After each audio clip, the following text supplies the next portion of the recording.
पंजाबियों, मैं तुहाडा कुलदीप सिंह धालीवाल, पंजाब दा खेतीबाड़ी मंत्री। अज साडा सिर मान दे नाल उच्चा हो गया कि मैं पंजाब दे मुख मंत्री भगवंत सिंह मान दी कैबिनेट दा साथी हां।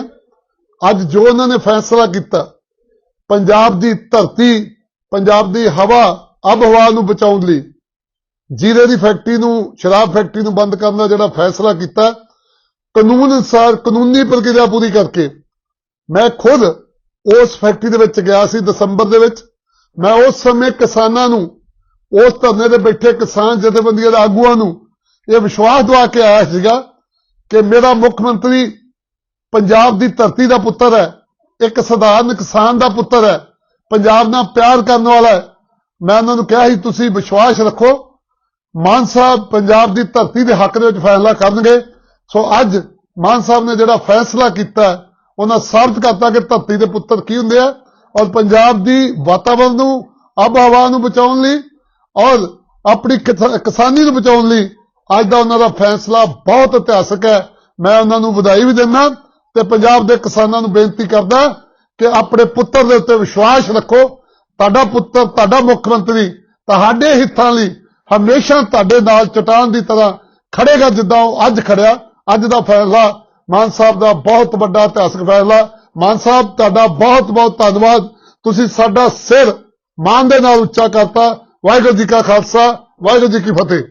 कि आखिरकार आप बड़े शुरुआती दौर तो कह रहे हैं कि जो बदलाव के नाम से आई हुई पार्टी आ कि ढिला मट्ठा काम चल रहा, पर कदी कदी दो कदम पिछे ते दो कदम अगे वाला काम जो आता थोड़ी जी खुशी मिलती है, जिदा साडियां अदालतां करदियां ने कि बहुत सारे पासे ध्यान ही नहीं करदियां, एक अद्धा चंगा फैसला आ जांदा असीं खुश हो जांदे आ। खास करके भगवंत मान दी रहनुमाई हेठ बनी सरकार तो बहुत वड्डियां उम्मीदां लोगों ने बनाईयां ने ते कदी कदी इदां लगदा है कि सरकार कुछ भी नहीं कर रही, पर पिछले दिनों कुछ चंगे फैसले भी आए जिहदी असीं प्रशंसा करते हैं। धरती साडी दे थल्ले पानी है वो मुक्कण दे किनारे पहुँच गया है और पानी जिहड़ा है उपलब्ध ना होने करके ये लगता है कि आने वाले दिनों के मौजूदा जिहड़ा खेती का पैटर्न है कणक के झोने वाला उन्होंने चलाना मुश्किल हो जाएगा। सो एनवायरनमेंट के पक्षों और जिहड़ा इकनॉमिक सस्टेनेबिलिटी के पक्षों खेती काफ़ी संकट के विच है। कालकट वाला जां उस तो बाद जिहड़ी जाखड़ साहब वाली कमेटियां असल च सरकारां करदियां ते इदां ने कि लोगों को दिखावे लिए कि असीं कोई नीति बना रहे हैं, कुछ काम कर रहे हैं, कुछ कमेटियां बना भी देंदियां ने ते वड्डे वड्डे लोगों को शामिल भी कर लेंदियां, पर उत्ते अमल नहीं हुंदा। पहली गल तो यह आ। दूजी गल जिहड़ी मैं तुहाडे कोल जानना चाहुंदा कि जिहड़ियां समस्यावां ने, जिद्दां तुसीं मैनूं 4-5 समस्यावां वड्डियां गिणाईयां ने, वो आपां सारे समझदे आ कि समस्यावां बहुत वड्डियां ने, उन्हां दा हल की होवे वो जिहड़े सुजैशन आ वो शायद जिहड़ियां सरकारां वो नहीं मानदियां। ਜਿਹੜੀਆਂ ਇਹ UBDC ਵਾਲਾ ਜਿਹੜਾ ਬਣਾਇਆ ਸੀ ਨਾ ਜੀ ਸਾਰਾ ਨਹਿਰਾਂ ਦਾ ਸਟਰਕਚਰ, ਤੁਸੀਂ ਬਹੁਤ ਬਰੀਕੀ ਨਾਲ ਇਹਨਾਂ ਚੀਜ਼ਾਂ ਨੂੰ ਜਾਣਦੇ ਹੋ। ਇਹ ਮਿਸਟਰ ਕੈਨੇਡੀ ਹੁੰਦੇ ਸੀ ਚੀਫ ਇੰਜੀਨੀਅਰ, ਕੋਈ ਉਹਨਾਂ ਦੀ ਥਿਊਰੀ ਹੈ, ਅਸੀਂ ਇੰਜੀਨੀਅਰਿੰਗ 'ਚ ਥਿਊਰੀ ਪੜ੍ਹੀ ਆ, ਨੌਨ ਸਿਲਟਿੰਗ ਤੇ ਨੌਨ ਡਿਪੋਜ਼ਿਟ ਕੇ ਇਸ ਤਰ੍ਹਾਂ ਦੀ ਆ ਕਿ ਆਪਣੇ ਫਲੋ ਨਾਲ ਆਪਣੀ ਸਫਾਈ ਆਪ ਹੀ ਇਹ ਨਹਿਰਾਂ ਕਰਦੀਆਂ ਰਹੀਆਂ ਨੇ ਹਮੇਸ਼ਾ, ਬਹੁਤ ਜ਼ਿਆਦਾ ਜ਼ਰੂਰਤ ਨਹੀਂ ਸੀ ਹੁੰਦੀ। ਹਾਂ, ਜਿਹੜੇ ਛੋਟੇ ਖਾਲ ਜਾਂ ਸੂਏ ਆ ਉਹਨਾਂ ਦੀ ਖਲਾਈ ਹਰ ਸਾਲ ਹੁੰਦੀ ਸੀਗੀ, पर हुण जदों तुसीं जिवें दस्सिया कि करप्शन का मामला इदां दा हो गया कि खर्चे पा लो, करना कुछ नहीं, असीं उस सिस्टम चों आए हाँ। मैनूं पता मेरे महकमे दे विच असीं की साडे कोल करवाया जांदा ते की करदे हैं।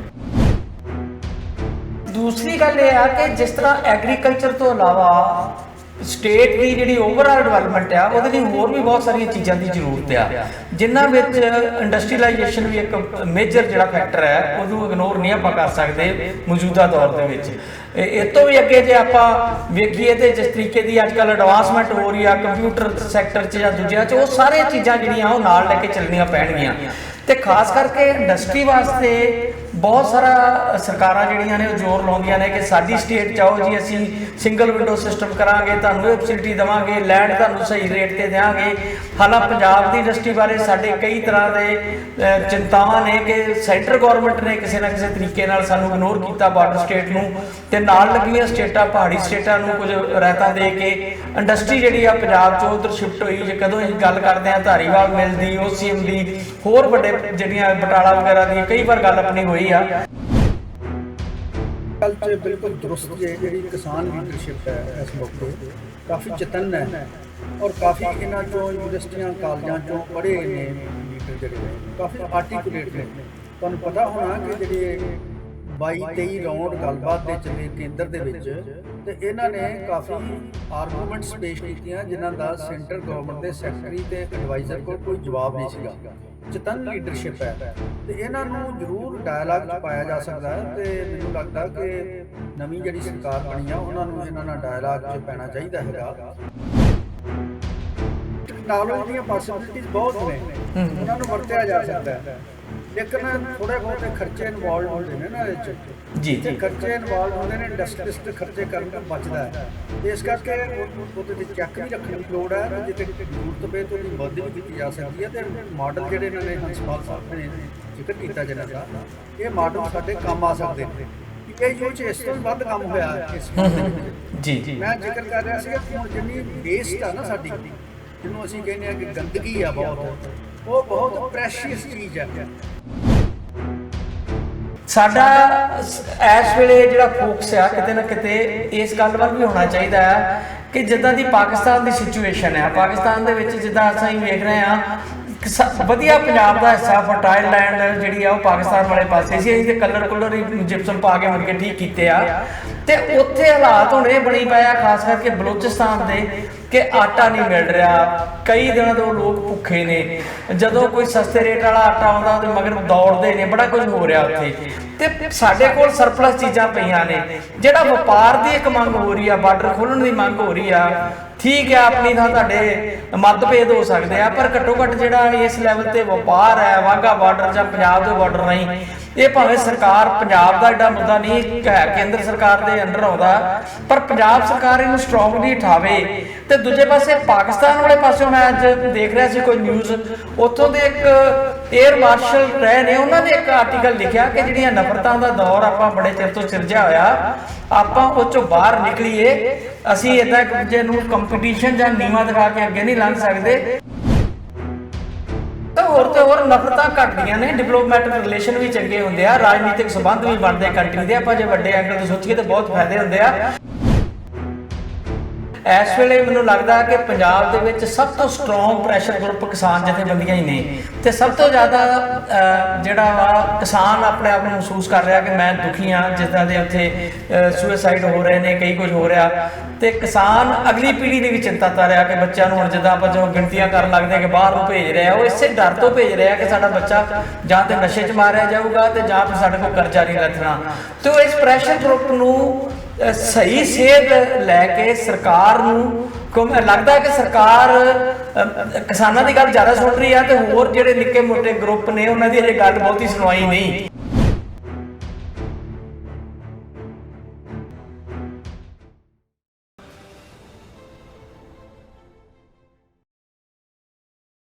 ਤੁਸੀਂ ਵੇਖ ਰਹੇ ਹੋ ਟੀਵੀ ਪੰਜਾਬੀ ਦੁਨੀਆ, ਪ੍ਰੋਗਰਾਮ ਅਰਥ ਸ਼ਾਸਤਰ ਲੈ ਕੇ ਅਸੀਂ ਤੁਹਾਡੀ ਸੇਵਾ 'ਚ ਹਾਜ਼ਰ ਹੋ ਗਏ ਜੀ।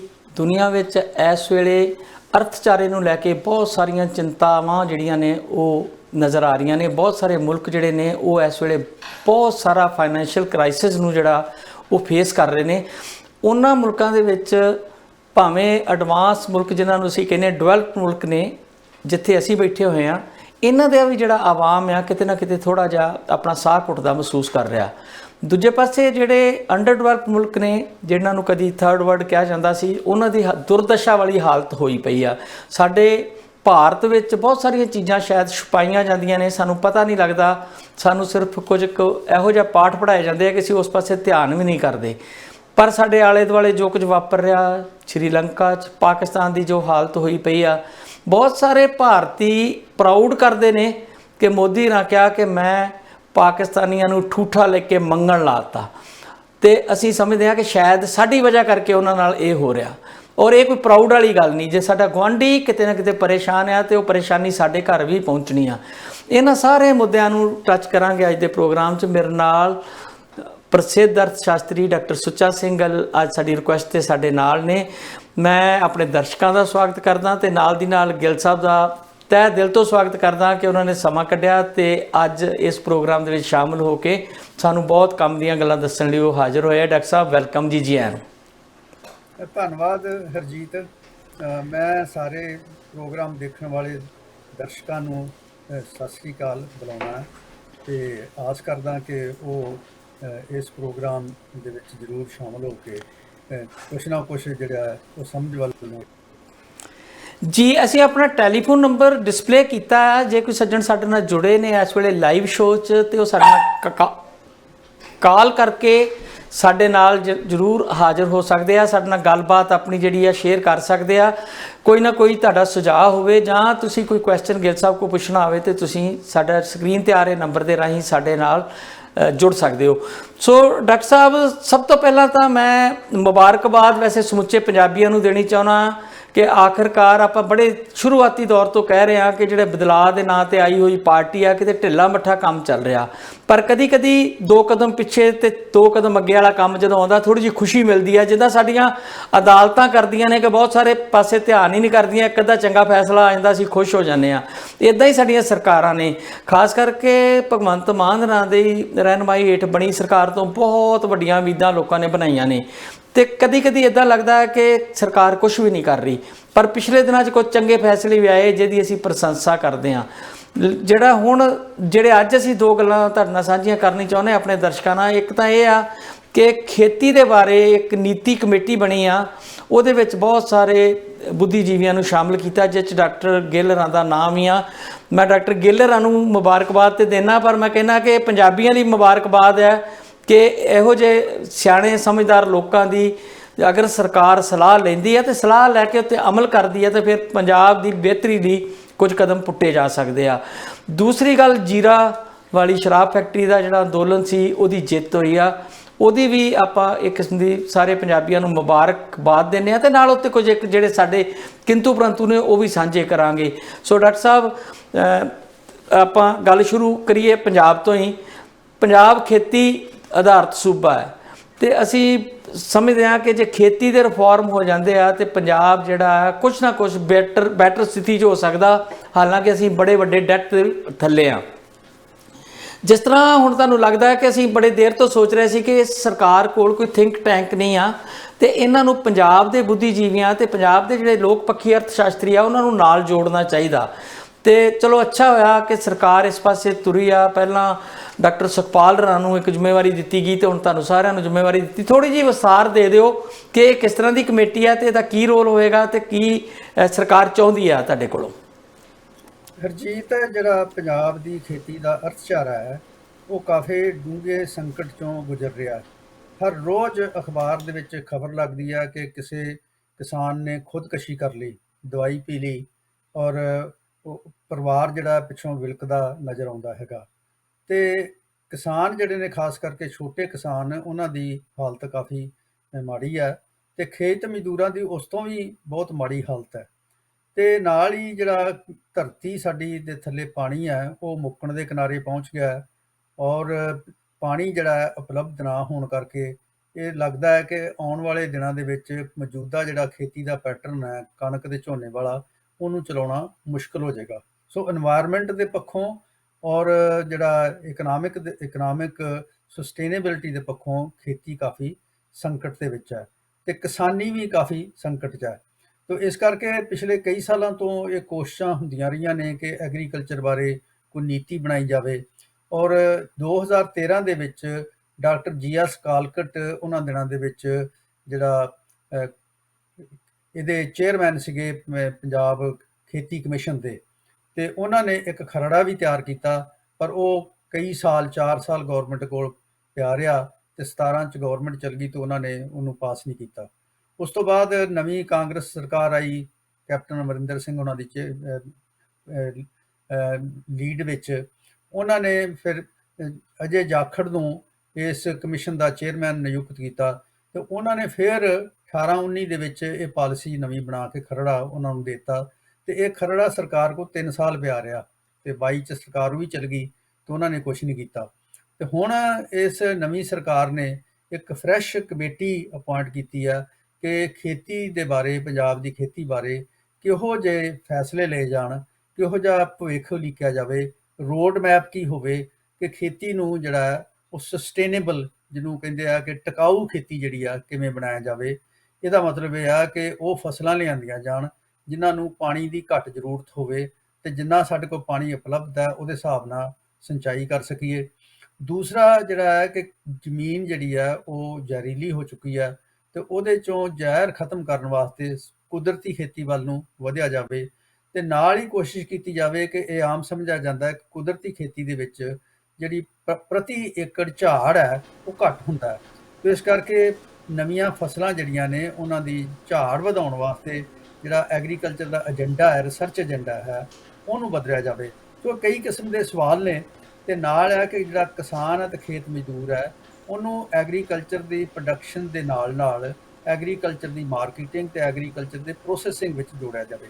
ਇਸ ਕਿਸਮ ਦੀ ਥਿੰਕਿੰਗ ਜਿਹੜੀ ਹੈ ਇਹ ਬਹੁਤ ਸਾਰੇ ਅਰਥਸ਼ਾਸਤਰੀ ਜਿਹੜੇ ਨੇ ਪਿਛਲੇ 25-30 ਸਾਲਾਂ ਤੋਂ ਇਹਦੇ ਤੇ ਵਿਚਾਰ ਵਟਾਂਦਰਾ ਕਰਦੇ ਆ ਰਹੇ ਨੇ ਤੇ ਮੈਂ ਸਮਝਦਾ ਕਿ ਕਮੇਟੀ ਦਾ ਇੱਕ ਟਾਸਕ ਹੋਏਗਾ ਕਿ ਪੰਜਾਬ ਦੇ ਅਰਥਚਾਰੇ ਵਾਸਤੇ, ਖਾਸ ਕਰਕੇ ਖੇਤੀ ਵਾਸਤੇ ਇੱਕ ਨਵੀਂ ਪਾਲਿਸੀ ਨੀਤੀ ਬਣਾਈ ਜਾਏਗੀ ਜਿਹੜੀ ਕਿ ਲੌਂਗ ਟਰਮ 25-30 ਸਾਲ ਦੇ ਟੀਚੇ ਮਿਥੇਗੀ ਔਰ ਨਾਲ ਮੀਡੀਅਮ ਟਰਮ ਦੇ ਵਿੱਚ 10-12-15 ਸਾਲ ਦੇ ਟੀਚੇ ਵੀ ਮਿਥੇਗੀ ਤੇ ਫੌਰੀ ਕੀ ਕਰਨਾ ਇਹ ਵੀ ਕਰੇਗੀ ਤੇ ਨਾਲ ਖੇਤੀ ਦੇ ਵਿੱਚ ਕਿਸ ਕਿਸਮ ਦੀਆਂ ਤਬਦੀਲੀਆਂ ਦੀ ਜ਼ਰੂਰਤ ਹੈ ਇਹ ਗੌਰਮੈਂਟ ਨੂੰ ਸੁਜੈਸਟ ਕਰੇਗੀ। ਔਰ ਮੈਂ ਸਮਝਦਾ ਕਿ ਮਾਹਰ ਠੀਕ ਕਿਸਮ ਦੇ ਇਕੱਠੇ ਕੀਤੇ ਨੇ ਤੇ ਇਹ ਕਮੇਟੀ ਜਿਹੜੀ ਆ ਵੱਖ-ਵੱਖ ਥਾਵਾਂ ਤੇ ਮੀਟਿੰਗਾਂ ਕਰਕੇ ਮਾਹਰਾਂ ਨਾਲ ਵੀ ਗੱਲ ਕਰੇਗੀ, ਕਿਸਾਨਾਂ ਨਾਲ ਵੀ ਗੱਲ ਕਰੇਗੀ, ਕਿਸਾਨ ਜਥੇਬੰਦੀਆਂ ਨਾਲ ਵੀ ਗੱਲ ਕਰੇਗੀ ਤੇ ਉਹਦੇ ਚੋਂ ਇੱਕ ਠੋਸ ਨੀਤੀ ਜਿਹੜੀ ਆ ਮੈਨੂੰ ਲੱਗਦਾ ਕਿ 31 ਮਾਰਚ 2023 ਦੇ ਵਿੱਚ ਲੋਕਾਂ ਦੇ ਸਾਹਮਣੇ ਬਣ ਜਾਏਗੀ ਤੇ ਗੌਰਮੈਂਟ ਸ਼ਾਇਦ ਇਹਨੂੰ ਪ੍ਰਵਾਨ ਕਰਕੇ ਲਾਗੂ ਕਰਨ ਦੀ ਕੋਸ਼ਿਸ਼ ਕਰੇ। ਅੱਛਾ ਡਾਕਟਰ ਸਾਹਿਬ, ਜਿਵੇਂ ਤੁਸੀਂ ਦੱਸਿਆ ਡਾਕਟਰ ਕਾਲਕਟ ਵਾਲਾ ਜਾਂ ਉਸ ਤੋਂ ਬਾਅਦ ਜਿਹੜੀ ਜਾਖੜ ਸਾਹਿਬ ਵਾਲੀਆਂ ਕਮੇਟੀਆਂ ਅਸਲ 'ਚ ਸਰਕਾਰਾਂ ਕਰਦੀਆਂ ਤੇ ਇੱਦਾਂ ਨੇ ਕਿ ਲੋਕਾਂ ਨੂੰ ਦਿਖਾਵੇ ਲਈ ਕਿ ਅਸੀਂ ਕੋਈ ਨੀਤੀ ਬਣਾ ਰਹੇ ਹਾਂ, ਕੁਝ ਕੰਮ ਕਰ ਰਹੇ ਹਾਂ, ਕੁਝ ਕਮੇਟੀਆਂ ਬਣਾ ਵੀ ਦਿੰਦੀਆਂ ਨੇ ਤੇ ਵੱਡੇ ਵੱਡੇ ਲੋਕਾਂ ਨੂੰ ਸ਼ਾਮਲ ਵੀ ਕਰ ਲੈਂਦੀਆਂ ਪਰ ਉੱਤੇ ਅਮਲ ਨਹੀਂ ਹੁੰਦਾ। ਪਹਿਲੀ ਗੱਲ ਤੇ ਇਹ ਆ। ਦੂਜੀ ਗੱਲ ਜਿਹੜੀ ਮੈਂ ਤੁਹਾਡੇ ਕੋਲ ਜਾਣਨਾ ਚਾਹੁੰਦਾ ਕਿ ਜਿਹੜੀਆਂ ਸਮੱਸਿਆਵਾਂ ਨੇ, ਜਿੱਦਾਂ ਤੁਸੀਂ ਮੈਨੂੰ 4-5 ਸਮੱਸਿਆਵਾਂ ਵੱਡੀਆਂ ਗਿਣਾਈਆਂ ਨੇ, ਉਹ ਆਪਾਂ ਸਾਰੇ ਸਮਝਦੇ ਹਾਂ ਕਿ ਸਮੱਸਿਆਵਾਂ ਬਹੁਤ ਵੱਡੀਆਂ ਨੇ, ਉਹਨਾਂ ਦਾ ਹੱਲ ਕੀ ਹੋਵੇ ਉਹ ਜਿਹੜੇ ਸੁਜੈਸ਼ਨ ਆ ਉਹ ਸ਼ਾਇਦ ਜਿਹੜੀਆਂ ਸਰਕਾਰਾਂ ਉਹ ਨਹੀਂ ਮੰਨਦੀਆਂ। ਕਾਲ ਇੱਕ ਸ਼ੁਰੂ 'ਚ ਆ ਗਈ, ਆਪਾਂ ਜੇ ਕਹੋ ਤੇ ਲੈ ਸਕਦੇ ਹਾਂ ਜੀ। ਜੀ ਸਤਿ ਸ਼੍ਰੀ ਅਕਾਲ ਜੀ। ਸਤਿ ਸ਼੍ਰੀ ਅਕਾਲ। ਹੰਸਪਾਲ ਜੀ ਬੋਲ ਰਹੇ ਹੋ ਪਹਿਲਾਂ? ਮੇਰੇ ਡਾਕਟਰ ਮੈਂ ਜਦੋਂ ਵੀ ਤੁਹਾਡਾ ਟਾਈਮ ਲੱਗੇ ਮੈਂ ਹੋਲ ਰੱਖਾਂਗਾ, ਮੇਰੀ ਤੁਹਾਡੇ ਨਾਲ ਤੇ ਜਲਸਾਲ ਨਾਲ ਫਿਰ ਇੱਕ ਗੱਲ ਕਰਾਇਓ। ਨਹੀਂ ਆਫ ਦੀ ਏਅਰ ਗੱਲ ਕਰਨੀ ਚਾਹੁੰਦੇ ਹੋ ਜਾਂ ਹੁਣੇ ਗੱਲ ਕਰਨੀ ਚਾਹੁੰਦੇ ਹੋ? ਜੋ ਹਾਂ ਕਰੋ ਜੀ, ਨਾਲ ਨੇ ਮੇਰੇ ਕਰੋ। ਕੀ ਕੁਐਸਚਨ ਹੈ, ਕੀ ਕਹਿਣਾ ਚਾਹੁੰਦੇ ਤੁਸੀਂ? ਹੀਰਾ ਸਿੰਘ ਹੰਸਪਾਲ ਨੇ ਜੀ, ਗੁਰੂ ਨਾਨਕ ਦੇਵ ਯੂਨੀਵਰਸਿਟੀ ਤੋਂ। ਤੁਹਾਡਾ ਅਸੀਂ ਤਿੰਨੇ ਬੰਦੇ ਮਾਝੇ ਨਾਲ ਸੰਬੰਧਿਤ ਹੈ। ਹਾਂਜੀ ਸਰ। ਤੇ ਮਾਝੇ ਦੇ ਵਿੱਚ ਇੱਕ ਛੱਪੜਾਂ ਦੀ ਬੜੀ ਪ੍ਰਵਿਰਤੀ ਹੁੰਦੀ ਸੀ। ਅੱਛਾ ਜੀ। ਤੇ ਉਹ ਛੱਪੜਾਂ ਦੇ ਵਿੱਚੋਂ ਪਹਿਲਾਂ ਕਾਲੀ ਮਿੱਟੀ ਕੱਢੀ ਜਾਂਦੀ ਸੀ ਜਿਹੜੀ ਬਰਸਾਤਾਂ ਤੋਂ ਪਹਿਲਾਂ ਕੋਠਿਆਂ ਦੇ ਉੱਤੇ ਲਾਈ ਜਾਂਦੀ ਸੀ। ਹਾਂਜੀ। ਤੇ ਉਸ ਤੋਂ ਬਾਅਦ ਉਹਨਾਂ ਛੱਪੜਾਂ ਦੇ ਵਿੱਚ ਬੜੀ ਉੱਚੀ ਕਿਸਮ ਦੀ ਜਿਹੜੀ ਮੱਛੀ ਵੀ ਮਿਲਦੀ ਸੀ। ਕਹਿੰਦੇ ਉਹ ਸਾਰੀ ਪ੍ਰਵਿਰਤੀ ਖਤਮ ਕਰ ਦਿੱਤੀ।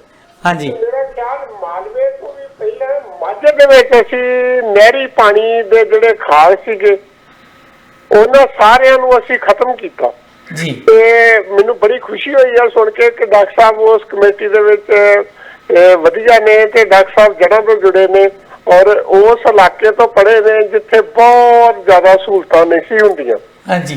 ਤੇ ਮੈਂ ਡਾਕਟਰ ਸਾਹਿਬ ਨਾਲ ਬੜੀ ਖੁਸ਼ੀ ਹੁੰਦੀ ਹੈ ਜਦੋਂ ਗੱਲ ਕਰਦਾ ਕਿ ਡਾਕਟਰ ਸਾਹਿਬ government senior secondary school Gurdaspur ਤੋਂ ਪੜ੍ਹੇ, ਗਵਰਨਮੈਂਟ ਕਾਲਜ ਗੁਰਦਾਸਪੁਰ ਤੋਂ ਪੜ੍ਹੇ, ਫਿਰ ਉੱਚੇ ਰੁਤਬਿਆਂ ਤੇ ਗਏ। ਤੇ ਡਾਕਟਰ ਸਾਹਿਬ ਨੂੰ ਮੇਰਾ ਇੱਕ ਸਵਾਲ ਹੀ ਆ ਕਿ ਉਹ ਸਾਰੇ ਸਿਸਟਮ ਦੇ ਵਿੱਚ ਪਹਿਲੀ ਗੱਲ ਇਹ ਕਿ ਪਾਣੀ ਨੂੰ ਬਚਾਉਣ ਲਈ ਕੀ ਅਸੀਂ ਉਹ ਖਾਲ ਤੇ ਉਹ ਸੂਏ ਜਿਹੜੇ ਆ ਉਹਨਾਂ ਨੂੰ ਰਿਵਾਈਵ ਕਰ ਸਕਾਂਗੇ, ਉਹਦੇ ਉੱਤੇ ਡਾਕਟਰ ਸਾਹਿਬ ਪੂਰਾ ਕਨਸੈਂਟਰੇਟ ਕਰਨ। ਤੇ ਦੂਜੀ ਗੱਲ ਉਹ ਛੱਪੜਾਂ ਦੇ ਵਿੱਚ ਇੱਕ ਬੂਟੀ ਜੀ ਆ ਗਈ ਆ, ਮੈਨੂੰ ਐਗਜ਼ੈਕਟਲੀ ਉਹਦਾ ਨਾਂ ਨਹੀਂ ਆ ਰਿਹਾ, ਉਹ ਜਿਹੜੀ ਉਹ ਫੈਲਦੀ ਜਾਂਦੀ ਪਤਾ ਨਹੀਂ ਕਿੱਥੋਂ ਆਈ ਸੀ। ਇਹ ਸਭ ਤੋਂ ਪਹਿਲਾਂ ਜਿਹੜੀ ਢਾਬ ਸੀ ਨਾ ਦੀਨਾ ਨਗਰ ਲਾਗੇ ਉੱਥੇ ਪੈਦਾ ਹੋਈ ਸੀ। ਫਿਰ ਵਾਦੀ ਹੁਣ ਤੇ ਸਾਡੇ ਸਾਰੇ ਛੱਪੜਾਂ 'ਚ ਛੱਪੜ ਤੇ ਹੈਗੇ ਨਹੀਂ ਹੁਣ ਸਰ, ਛੱਪੜ ਦੇ ਪੂਰ ਤੇ ਲੋਕਾਂ ਨੇ ਸਾਰੇ ਹੀ ਚਲੋ ਕਿੱਥੇ ਹੈਗੇ ਆ, ਮੇਰੇ ਪਿੰਡ ਹੈਗਾ ਜੀ। ਹਾਂਜੀ ਹਾਂਜੀ ਹਾਂਜੀ। ਚਲੋ ਕਰਕੇ ਮੇਰਾ ਹੈਗਾ ਕਿ ਉਹ ਛੱਪੜ ਰਿਵਾਈਵ ਕਰੀਏ ਉਹ ਸਾਰਾ ਕੰਮ। ਤੇ ਜੇ ਡਾਕਟਰ ਸਾਹਿਬ ਨੂੰ ਇੰਨਾ ਉਹਦਾ ਮਿਲਿਆ ਮੁਬਾਰਕਾਂ ਨੇ ਤੇ ਆਸ ਕਰਦਾ ਕਿ ਡਾਕਟਰ ਸਾਹਿਬ ਮੇਰੇ ਜਿਹੜੇ ਛੋਟੇ ਤੁੱਛ ਬੁੱਧੀ ਦੇ ਸਵਾਲ ਨੇ ਬਹੁਤ ਪੇਂਡੂ ਬੰਦੇ ਦੇ, ਸਧਾਰਨ ਬੰਦੇ ਦੇ, ਮੇਰਾ ਖਿਆਲ ਹੈ ਹੁਣ ਡਾਕਟਰ ਸਾਹਿਬ ਫਿਰ ਜੇ ਇੱਥੇ ਆਏ ਨੇ ਤਾਂ ਉਹਨਾਂ ਸਾਰੀਆਂ ਗੱਲਾਂ ਨੂੰ ਐਡਰੈਸ ਕਰਨਗੇ। Thank you sir, thank you ਜੀ। ਜੀ ਡਾਕਟਰ ਸਾਹਿਬ, ਹੀਰਾ ਸਿੰਘ ਹੰਸਪਾਲ ਜੀ। ਹਾਂਜੀ, ਧੰਨਵਾਦ ਹੰਸਪਾਲ ਜੀ। ਇਹ ਛੋਟੇ ਸਵਾਲ ਨਹੀਂ, ਇਹ ਬਹੁਤ ਵੱਡੇ ਸਵਾਲ ਨੇ ਕਿ ਖਾਲ ਲੋਕਾਂ ਨੇ ਇਸ ਕਰਕੇ ਢਾਤੇ ਕਿ ਬਿਜਲੀ ਮੁਫਤ ਹੈ ਤੇ ਜਿੱਥੇ ਟਿਊਬਵੈੱਲ ਲੱਗ ਗਿਆ ਤੇ ਉਹਨੂੰ ਫਿਰ ਖਾਲ ਕੱਢਣ ਦੀ ਲੋੜ ਨਹੀਂ ਹੈ। ਤੋ ਇਹ ਮਾਝੇ 'ਚ ਵੀ ਢਾਏ ਨੇ ਤੇ ਮਾਲਵੇ 'ਚ ਵੀ ਢਾਏ ਨੇ ਕਈ ਜਗ੍ਹਾ ਲੋਕਾਂ ਨੇ ਖਾਲ ਜਿਹੜੇ ਆ। ਸੋ ਇਹ ਪ੍ਰਵਿਰਤੀ ਜਿਹੜੀ ਆ ਬਿਜਲੀ ਮੁਫਤ ਦੇਣ ਤੋਂ ਬਾਅਦ 97 ਤੋਂ ਬਾਅਦ ਇਹ ਭਾਰੂ ਹੋ ਗਈ ਆ। ਤੇ ਛੱਪੜਾਂ ਦੀ ਜਿਹੜੀ ਪ੍ਰੋਬਲਮ ਹੈ, ਲੋਕਾਂ ਨੇ ਜਿਹੜੇ ਛੱਪੜਾਂ ਹੇਠਾਂ ਜ਼ਮੀਨ ਸੀ ਉਹ ਖੇਤੀ ਦੇ ਅਧੀਨ ਜ਼ਮੀਨ ਲੈਣ ਦੀ, ਤੇ ਹੁਣ ਇਹਨਾਂ ਛੱਪੜਾਂ ਦੀ ਜਿਹੜੀ ਨੂੰ ਮੁੜ ਸਰਜੀਤ ਕਰਨ ਵਾਸਤੇ ਜਿਹੜਾ ਮਨਰੇਗਾ ਪ੍ਰੋਗਰਾਮ ਹੈ ਉਹਦੇ ਤਹਿਤ ਕੁਝ ਕਾਰਵਾਈ ਕੀਤੀ ਵੀ ਜਾ ਰਹੀ ਹੈ। ਤੇ ਮੈਨੂੰ ਲੱਗਦਾ ਕਿ ਕਮੇਟੀ ਜ਼ਰੂਰ ਇਸ ਗੱਲ ਨੂੰ ਵਿਚਾਰੇਗੀ ਕਿ ਛੱਪੜ ਜਿਹੜੇ ਨੇ ਉਹ ਜਿਹੜਾ ਬਰਸਾਤ ਦਾ ਪਾਣੀ ਆ ਉਹਨੂੰ ਕਿਵੇਂ ਅਸੀਂ ਵਰਤ ਕੇ ਸਟੋਰ ਕਰ ਸਕਦੇ ਹਾਂ ਔਰ ਬਾਅਦ ਵਿੱਚ ਵਰਤ ਸਕਦੇ ਹਾਂ, ਤੇ ਜ਼ਮੀਨ ਦਾ ਜਿਹੜਾ ਪਾਣੀ ਆ ਖਤਮ ਹੋ ਰਿਹਾ ਉਹਨੂੰ ਰੀਚਾਰਜ ਕਰਨ ਵਾਸਤੇ ਯੂਜ਼ ਕਰ ਸਕਦੇ ਹਾਂ। ਇਸੇ ਤਰ੍ਹਾਂ ਡਰੇਨਸ ਜਿਹੜੀਆਂ ਸਾਡੀਆਂ ਸੁੱਕੀਆਂ ਪਈਆਂ ਨੇ ਉਹਨਾਂ ਡਰੇਨਸ ਨੂੰ ਵੀ ਅਸੀਂ ਯੂਜ਼ ਕਰ ਸਕਦੇ ਹਾਂ ਇਸ ਕੰਮਾਂ ਵਾਸਤੇ। ਚਲੋ ਇਹ ਤਾਂ ਕਰਦੇ ਰਹਾਂਗੇ ਗੱਲਬਾਤ ਇਹਨਾਂ ਬਾਰੇ, ਔਰ ਇਹ ਬੜੇ ਜ਼ਰੂਰੀ ਮੁੱਦੇ ਨੇ ਕਿ ਪਾਣੀ ਕਿਵੇਂ ਬਚਾਇਆ ਜਾਵੇ ਔਰ ਕਿਵੇਂ ਫਸਲੀ ਚੱਕਰ ਬਦਲਿਆ ਜਾਵੇ ਜਿਹਦੇ 'ਚ ਪਾਣੀ ਦੀ ਘੱਟ ਜ਼ਰੂਰਤ ਪੈਂਦੀ ਹੈ। ਅੱਛਾ ਡਾਕਟਰ ਸਾਹਿਬ, ਇਦਾਂ ਵੀ ਹੋਇਆ ਥੋੜਾ ਜਿਹਾ ਜਿਹੜੇ ਖਾਲ ਵਗੈਰਾ ਦੀ ਗੱਲ ਆਪਾਂ ਕਰਦੇ ਹਾਂ ਕਿ ਮੁਫਤ ਪਾਣੀ ਵਾਲੀ ਗੱਲ, ਲੋਕੀ ਮਜਬੂਰੀ ਵਿੱਚ ਵੀ ਕੁਝ ਕਰਨਾ ਪਿਆ ਕਿਉਂਕਿ ਜਿਹੜੀਆਂ ਟੇਲ ਨੇ ਉੱਥੇ ਤੇ ਪਾਣੀ ਜਾਣਾ ਹੀ ਬੰਦ ਹੋ ਗਿਆ। ਮੈਂ ਜੇ ਆਪਣੇ ਨਗਰ ਦੀ ਗੱਲ ਕਰਾਂ, ਜਿਹੜੀ ਲਾਹੌਰ ਬ੍ਰਾਂਚ ਹੈ UBDC ਦੀ, ਉਹਦੇ ਵਿੱਚ ਜਦੋਂ ਅਸੀਂ ਛੋਟੇ ਬਚਪਨ 'ਚ ਹੁੰਦੇ ਸੀ ਉਹਦੇ ਨਾਲੋਂ ਕਿਤੇ 10ਵਾਂ ਹਿੱਸਾ ਵੀ ਪਾਣੀ ਨਹੀਂ ਰਿਹਾ। ਜਿਹੜੇ ਨੇੜੇ ਸੂਏ ਸੀ, ਜਿਹੜੀ ਇਰੀਗੇਸ਼ਨ ਨਹਿਰ ਦੇ ਰਾਹੀਂ ਹੁੰਦੀ ਸੀ, ਉੱਥੇ ਪਾਣੀ ਆਉਂਦਾ ਹੀ ਨਹੀਂ ਤੇ ਵਾਰੀ ਤੋਂ ਝਗੜੇ ਹੁੰਦੇ ਸੀ, ਲੋਕ ਅਗੇਤੇ ਜਾ ਕੇ ਖੜੇ ਹੋ ਜਾਂਦੇ ਸੀ ਮੂੰਹਾਂ ਬੰਨ੍ਹਣ ਲਈ। ਤੇ ਹੁਣ ਤੇ ਪਾਣੀ ਨਹੀਂ ਆਉਂਦਾ ਤੇ ਫਿਰ ਖਾਲ ਤੇ ਪੂਰੇ ਹੀ ਜਾਣੇ ਸੀ। ਦੂਜਾ ਥੋੜੀ ਜਿਹੀ ਤੁਹਾਡੇ ਵਾਲੀ ਗੱਲ ਜਿਹੜੀ ਹੈ ਮੈਨੂੰ ਬਿਲਕੁਲ 100% ਦਰੁਸਤ ਮੰਨਦਾ ਕਿ ਜਦੋਂ ਦੂਜੇ ਸੌਖੇ ਕਾਰਨ ਲੱਭ ਗਏ ਕਿ ਬਟਨ ਦੱਬੋ ਤੇ ਪਾਣੀ ਆ ਜਾਂਦਾ ਤੇ ਫਿਰ ਅਸੀਂ ਇਹ ਸੋਚਿਆ ਹੀ ਨਹੀਂ ਕਿ ਅੱਗੇ ਜਾ ਕੇ ਸਾਨੂੰ ਇਹਦੇ ਨਤੀਜੇ ਮਾੜੇ ਵੀ ਭੁਗਤਣੇ ਪੈਣਗੇ। ਇਹ ਠੀਕ ਗੱਲ ਹੈ, ਤੁਹਾਡੀ ਗੱਲ ਠੀਕ ਹੈ।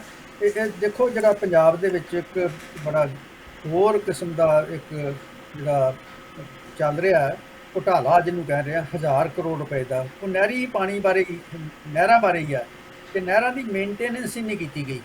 ਨਹਿਰਾਂ ਦੇ ਵਿੱਚ ਜਿਹੜਾ ਪਾਣੀ ਛੱਡਿਆ ਜਾਂਦਾ ਹੈ ਉਹਨਾਂ ਨੂੰ ਕੈਰੀ ਕਰਨ ਵਾਸਤੇ ਨਹਿਰਾਂ ਦੀ ਕਪੈਸਿਟੀ ਜਿਹੜੀ ਹੈ ਉਹ ਬਰਕਰਾਰ ਰੱਖਣ ਵਾਸਤੇ ਜ਼ਰੂਰੀ ਹੈ ਕਿ ਉਹਨਾਂ ਦੀ ਹਰ ਸਾਲ ਸਫਾਈ, ਉਹਨਾਂ ਦੇ ਕੰਢੇ ਮੇਨਟੇਨ ਕੀਤੇ ਜਾਣ ਤੇ ਉਹਨਾਂ ਦੀ ਸਮਰੱਥਾ ਜਿਹੜੀ ਪਾਣੀ ਲਿਜਾਣ ਦੀ ਉਹ ਮੇਨਟੇਨ ਕੀਤੀ ਜਾਵੇ। ਤੇ ਇਹ ਨਹੀਂ ਕੀਤਾ ਗਿਆ। ਪੈਸੇ ਹਰ ਸਾਲ ਖਰਚੇ ਜਾਂਦੇ ਰਹੇ ਆ ਤੇ ਉਹ ਪੈਸੇ ਜਿਹੜੇ ਖੁਰਦ-ਬੁਰਦ ਹੁੰਦੇ, ਸਾਡੀਆਂ ਨਹਿਰਾਂ ਜਿਹੜੀਆਂ ਨੇ ਇਸ ਕਰਕੇ ਕਈ ਜਗ੍ਹਾ ਬੇਕਾਰ ਵੀ ਹੋਈਆਂ ਨੇ।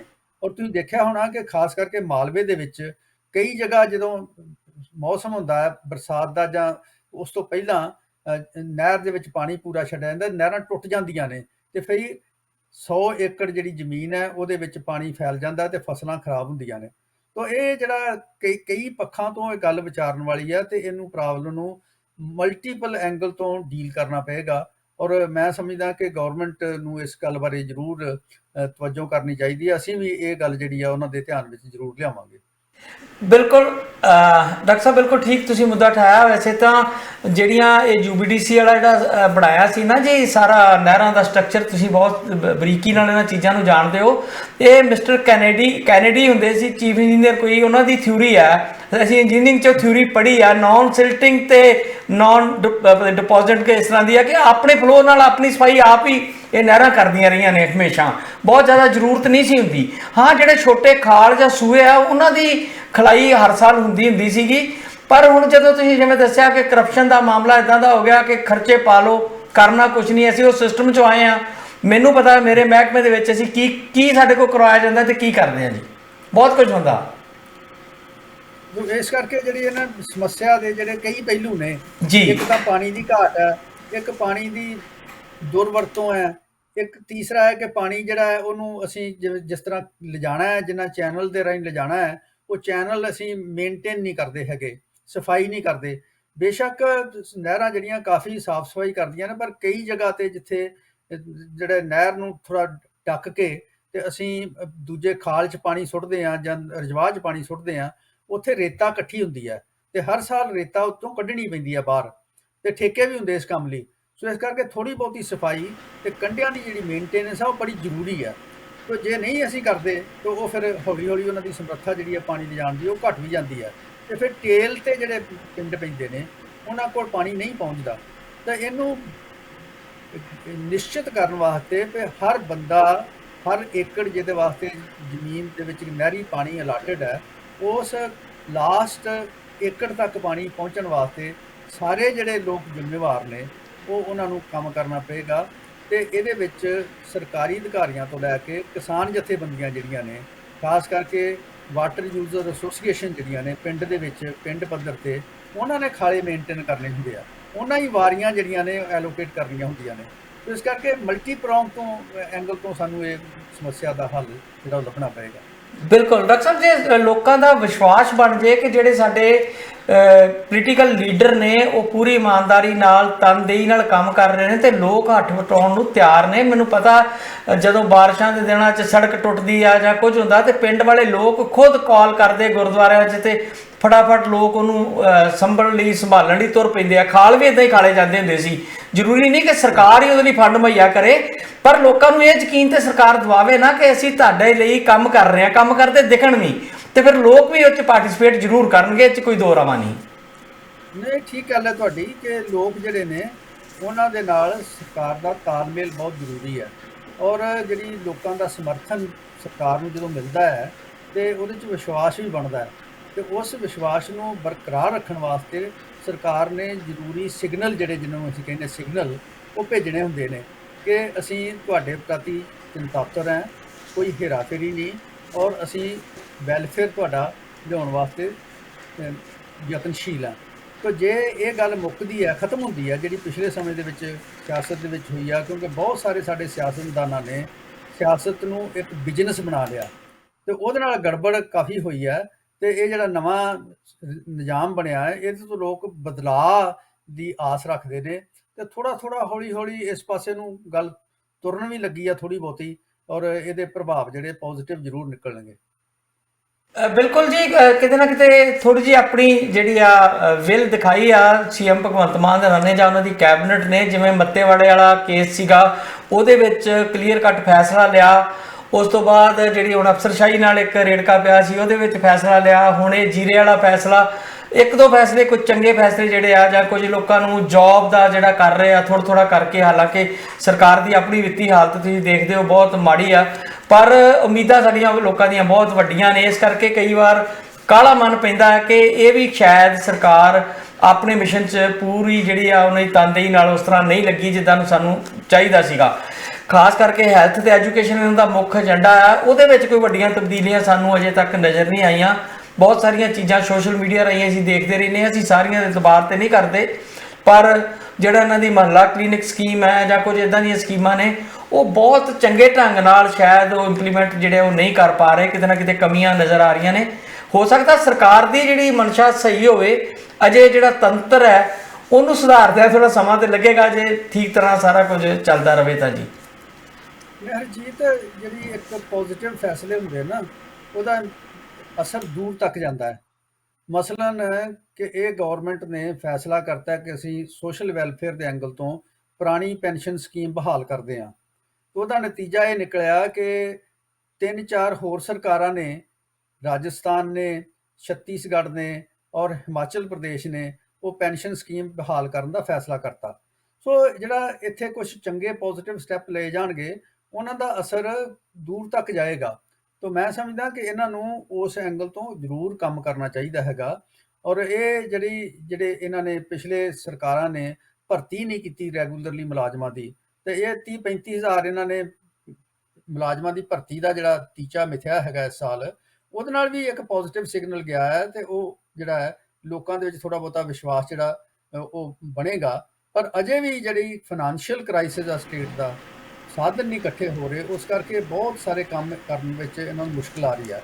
ਤੁਸੀਂ ਹੈਲਥ ਤੇ ਐਜੂਕੇਸ਼ਨ ਦਾ ਜ਼ਿਕਰ ਕੀਤਾ ਹੈ, ਇਹਦੇ ਵਾਸਤੇ ਵੀ ਜਿਵੇਂ ਇਹਨਾਂ ਨੇ ਖੇਤੀ ਬਾਰੇ ਕਮੇਟੀ ਬਣਾਈ ਆ, ਉਸੇ ਤਰ੍ਹਾਂ ਹੈਲਥ ਤੇ ਐਜੂਕੇਸ਼ਨ ਬਾਰੇ ਵੀ ਇਹਨਾਂ ਨੂੰ ਕਮੇਟੀਆਂ ਬਣਾ ਕੇ ਮਾਹਰਾਂ ਦੀ ਸਲਾਹ ਲੈ ਕੇ, ਬਜਾਏ ਕਿ ਕੋਈ ਨਵਾਂ ਐਕਸਪੈਰੀਮੈਂਟ ਕਰਨ, ਸਾਡਾ ਜਿਹੜਾ ਹੈਲਥ ਸਟਰਕਚਰ ਹੈ ਤੇ ਐਜੂਕੇਸ਼ਨ ਸਟਰਕਚਰ ਹੈ ਉਹ ਪਿੰਡ ਤੱਕ ਖੜਾ ਹੈਗਾ ਪਰ ਫੰਕਸ਼ਨਲ ਨਹੀਂ ਹੈ। ਕਿ ਜਿਵੇਂ ਹੁਣ government of India the survey ਹੈ ਕਿ ਸਾਰੇ ਹਿੰਦੁਸਤਾਨ ਦੇ ਵਿੱਚ ਹੀ ਪਿੰਡਾਂ ਦੇ ਵਿੱਚ ਸਕੂਲਾਂ ਦੇ ਵਿੱਚ ਟੀਚਰ ਹੈ ਨਹੀਂ, ਔਰ ਜਿਹੜੀਆਂ ਪਿੰਡ ਦੀਆਂ ਡਿਸਪੈਂਸਰੀਆਂ ਤੇ ਹਸਪਤਾਲ ਨੇ ਉਹਨਾਂ 'ਚ ਡਾਕਟਰ ਹੈ ਨਹੀਂ, ਪੈਰਾਮੈਡੀਕਲ ਸਟਾਫ ਨਹੀਂ ਹੈ। ਤਾਂ ਇਹ ਜਿਹੜੇ ਅਸੀਂ ਇਹਨੂੰ ਠੀਕ ਕਰ ਲਈਏ ਕਿਸੇ ਨਾ ਕਿਸੇ ਤਰ੍ਹਾਂ, ਬੇਸ਼ੱਕ ਸਾਨੂੰ ਸਮਾਂ ਥੋੜ੍ਹਾ ਬਹੁਤਾ ਸਾਲ 2 ਸਾਲ ਲੱਗ ਜਾਣ, ਤਾਂ ਇਹਦਾ ਇੱਕ ਪੋਜ਼ਿਟਿਵ ਇੰਪੈਕਟ ਜ਼ਰੂਰ ਨਿਕਲ ਸਕਦਾ ਹੈ, ਕਿ ਬਜਾਏ ਕਿ ਇੱਕ ਨਵਾਂ ਐਕਸਪੈਰੀਮੈਂਟ ਅਸੀਂ ਕਰਨ ਦੀ ਕੋਸ਼ਿਸ਼ ਕਰੀਏ। ਇਸ ਕਰਕੇ ਮੈਂ ਸਮਝਦਾ ਕਿ ਨਵੇਂ ਹੈਲਥ ਮਿਨਿਸਟਰ ਬਣੇ ਨੇ ਤੇ ਐਜੂਕੇਸ਼ਨ ਮਿਨਿਸਟਰ ਵੀ ਬਣੇ ਨੇ। ਮੈਂ ਸਮਝਦਾ ਕਿ ਉਹ ਜ਼ਰੂਰ ਇਸ ਗੱਲ ਵੱਲ ਤਵੱਜੋ ਦੇਣਗੇ, ਤਾਂ ਕਿ ਜਿਹੜੇ ਲੋਕਾਂ ਨੂੰ ਪਤਾ ਹੈ ਹੈਲਥ ਦੀਆਂ ਸਮੱਸਿਆਵਾਂ ਕੀ ਨੇ, ਪੰਜਾਬ ਦੇ ਐਜੂਕੇਸ਼ਨ ਦੀਆਂ ਸਮੱਸਿਆਵਾਂ ਕੀ ਨੇ, ਉਹਨਾਂ ਨੂੰ ਰਾਏ ਮਸ਼ਵਰਾ ਕਰਕੇ ਤੇ ਜਿਹੜੇ ਸਟੇਕ ਹੋਲਡਰ ਨੇ, ਜਿਵੇਂ ਹੈਲਥ ਮੁਲਾਜ਼ਮ ਨੇ ਜਾਂ ਟੀਚਰ ਨੇ, ਉਹਨਾਂ ਨਾਲ ਗੱਲਬਾਤ ਕਰਕੇ ਸੋਲੂਸ਼ਨ ਕੱਢੇ ਜਾ ਸਕਦੇ ਨੇ। ਇਹ ਐਸੀਆਂ ਸਮੱਸਿਆਵਾਂ ਨਹੀਂ ਜਿਨ੍ਹਾਂ ਦੇ ਹੱਲ ਨਹੀਂ ਹੈਗੇ, ਹੱਲ ਕੱਢੇ ਜਾ ਸਕਦੇ ਨੇ। ਬਿਲਕੁਲ ਡਾਕਟਰ ਸਾਹਿਬ, ਤੁਸੀਂ ਠੀਕ ਕਹਿ ਰਹੇ ਹੋ। ਅੱਛਾ ਡਾਕਟਰ ਸਾਹਿਬ, ਦੂਸਰੀ ਗੱਲ ਇਹ ਆ ਕਿ ਜਿਸ ਤਰ੍ਹਾਂ ਐਗਰੀਕਲਚਰ ਤੋਂ ਇਲਾਵਾ ਸਟੇਟ ਦੀ ਜਿਹੜੀ ਓਵਰਆਲ ਡਿਵੈਲਪਮੈਂਟ ਆ, ਉਹਦੇ ਲਈ ਹੋਰ ਵੀ ਬਹੁਤ ਸਾਰੀਆਂ ਚੀਜ਼ਾਂ ਦੀ ਜ਼ਰੂਰਤ ਆ, ਜਿਨ੍ਹਾਂ ਵਿੱਚ ਇੰਡਸਟਰੀਲਾਈਜੇਸ਼ਨ ਵੀ ਇੱਕ ਮੇਜਰ ਜਿਹੜਾ ਫੈਕਟਰ ਹੈ, ਉਹਨੂੰ ਇਗਨੋਰ ਨਹੀਂ ਆਪਾਂ ਕਰ ਸਕਦੇ ਮੌਜੂਦਾ ਦੌਰ ਦੇ ਵਿੱਚ। ਇਹ ਤੋਂ ਵੀ ਅੱਗੇ ਜੇ ਆਪਾਂ ਵੇਖੀਏ ਤੇ ਜਿਸ ਤਰੀਕੇ ਦੀ ਅੱਜ ਕੱਲ੍ਹ ਐਡਵਾਂਸਮੈਂਟ ਹੋ ਰਹੀ ਆ ਕੰਪਿਊਟਰ ਸੈਕਟਰ 'ਚ ਜਾਂ ਦੂਜਿਆਂ 'ਚ, ਉਹ ਸਾਰੇ ਚੀਜ਼ਾਂ ਜਿਹੜੀਆਂ ਉਹ ਨਾਲ ਲੈ ਕੇ ਚੱਲਣੀਆਂ ਪੈਣਗੀਆਂ।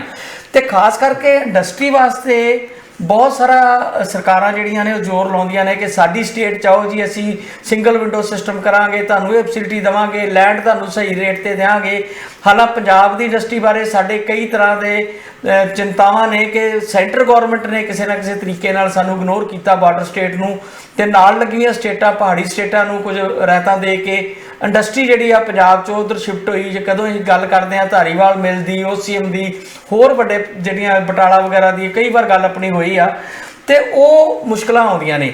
ਦੂਜੇ ਪਾਸੇ ਜਦੋਂ ਇੰਡਸਟਰੀ ਜਿਹੜੀ ਲੱਗਦੀ ਆ ਉਹ ਨੋਰਮਸ ਜਿਹੜੇ ਆ ਉਹਨੂੰ ਫਾਲੋ ਨਹੀਂ ਕਰਦੀ, ਤੇ ਉਹਦੇ ਨਾਲ ਜਿਹੜੀਆਂ ਦਿੱਕਤਾਂ ਪੈਦਾ ਹੁੰਦੀਆਂ, ਖਾਸ ਕਰਕੇ ਸਾਡੀ ਮਾਲਵਾ ਬੈਲਟ ਦੇ ਵਿੱਚ ਲੰਬੇ ਸਮੇਂ ਤੋਂ ਇਹ ਗੱਲ ਚੱਲ ਰਹੀ ਆ ਕਿ ਉੱਥੇ ਕੈਂਸਰ ਤੇ ਹੋਰ ਨਾਮਾਰਾਦ ਬਿਮਾਰੀਆਂ ਲਗਾਤਾਰ ਵੱਧ ਰਹੀਆਂ ਨੇ। ਤੇ ਹੁਣ 40 ਪਿੰਡਾਂ ਦੇ ਲੋਕਾਂ ਨੇ ਇੱਕ ਮੁਹਿੰਮ ਵਿੱਢੀ ਸੀ ਤੇ ਆਖਰਕਾਰ ਉਹਨਾਂ ਨੂੰ ਜਿੱਤ ਮਿਲੀ ਆ। ਅੱਜ ਹੀ ਤਾਜੀ ਖਬਰ ਹੈ। ਹੁਣ ਮੈਨੂੰ ਇਹ ਨਹੀਂ ਸਮਝ ਲੱਗਦਾ ਕਿ ਇਹ ਜਿੱਤ ਸੈਲੀਬ੍ਰੇਟ ਕੀਤੀ ਜਾਵੇ ਜਾਂ ਫਿਰ ਇਹਨੂੰ ਕਿਸੇ ਹੋਰ ਐਂਗਲ ਤੋਂ ਵੀ ਜਾਚਿਆ ਜਾਂ ਵਾਚਿਆ ਜਾ ਸਕਦਾ ਹੈ ਕਿ ਇੱਕ ਪਾਸੇ ਤੇ ਅਸੀਂ ਅਰਜ਼ੋਈਆਂ ਕਰ ਰਹੇ ਹਾਂ ਕਿ ਇੰਡਸਟਰੀ ਸਾਡੇ ਸਟੇਟ 'ਚ ਆਵੇ, ਸਾਡੀ ਤਰੱਕੀ ਹੋਵੇ, ਦੂਜੇ ਪਾਸੇ ਅਸੀਂ ਇੰਡਸਟਰੀ ਨੂੰ ਬੰਦ ਕਰਨ ਵਾਲੇ ਪਾਸੇ ਜਾਂਦੇ ਹਾਂ।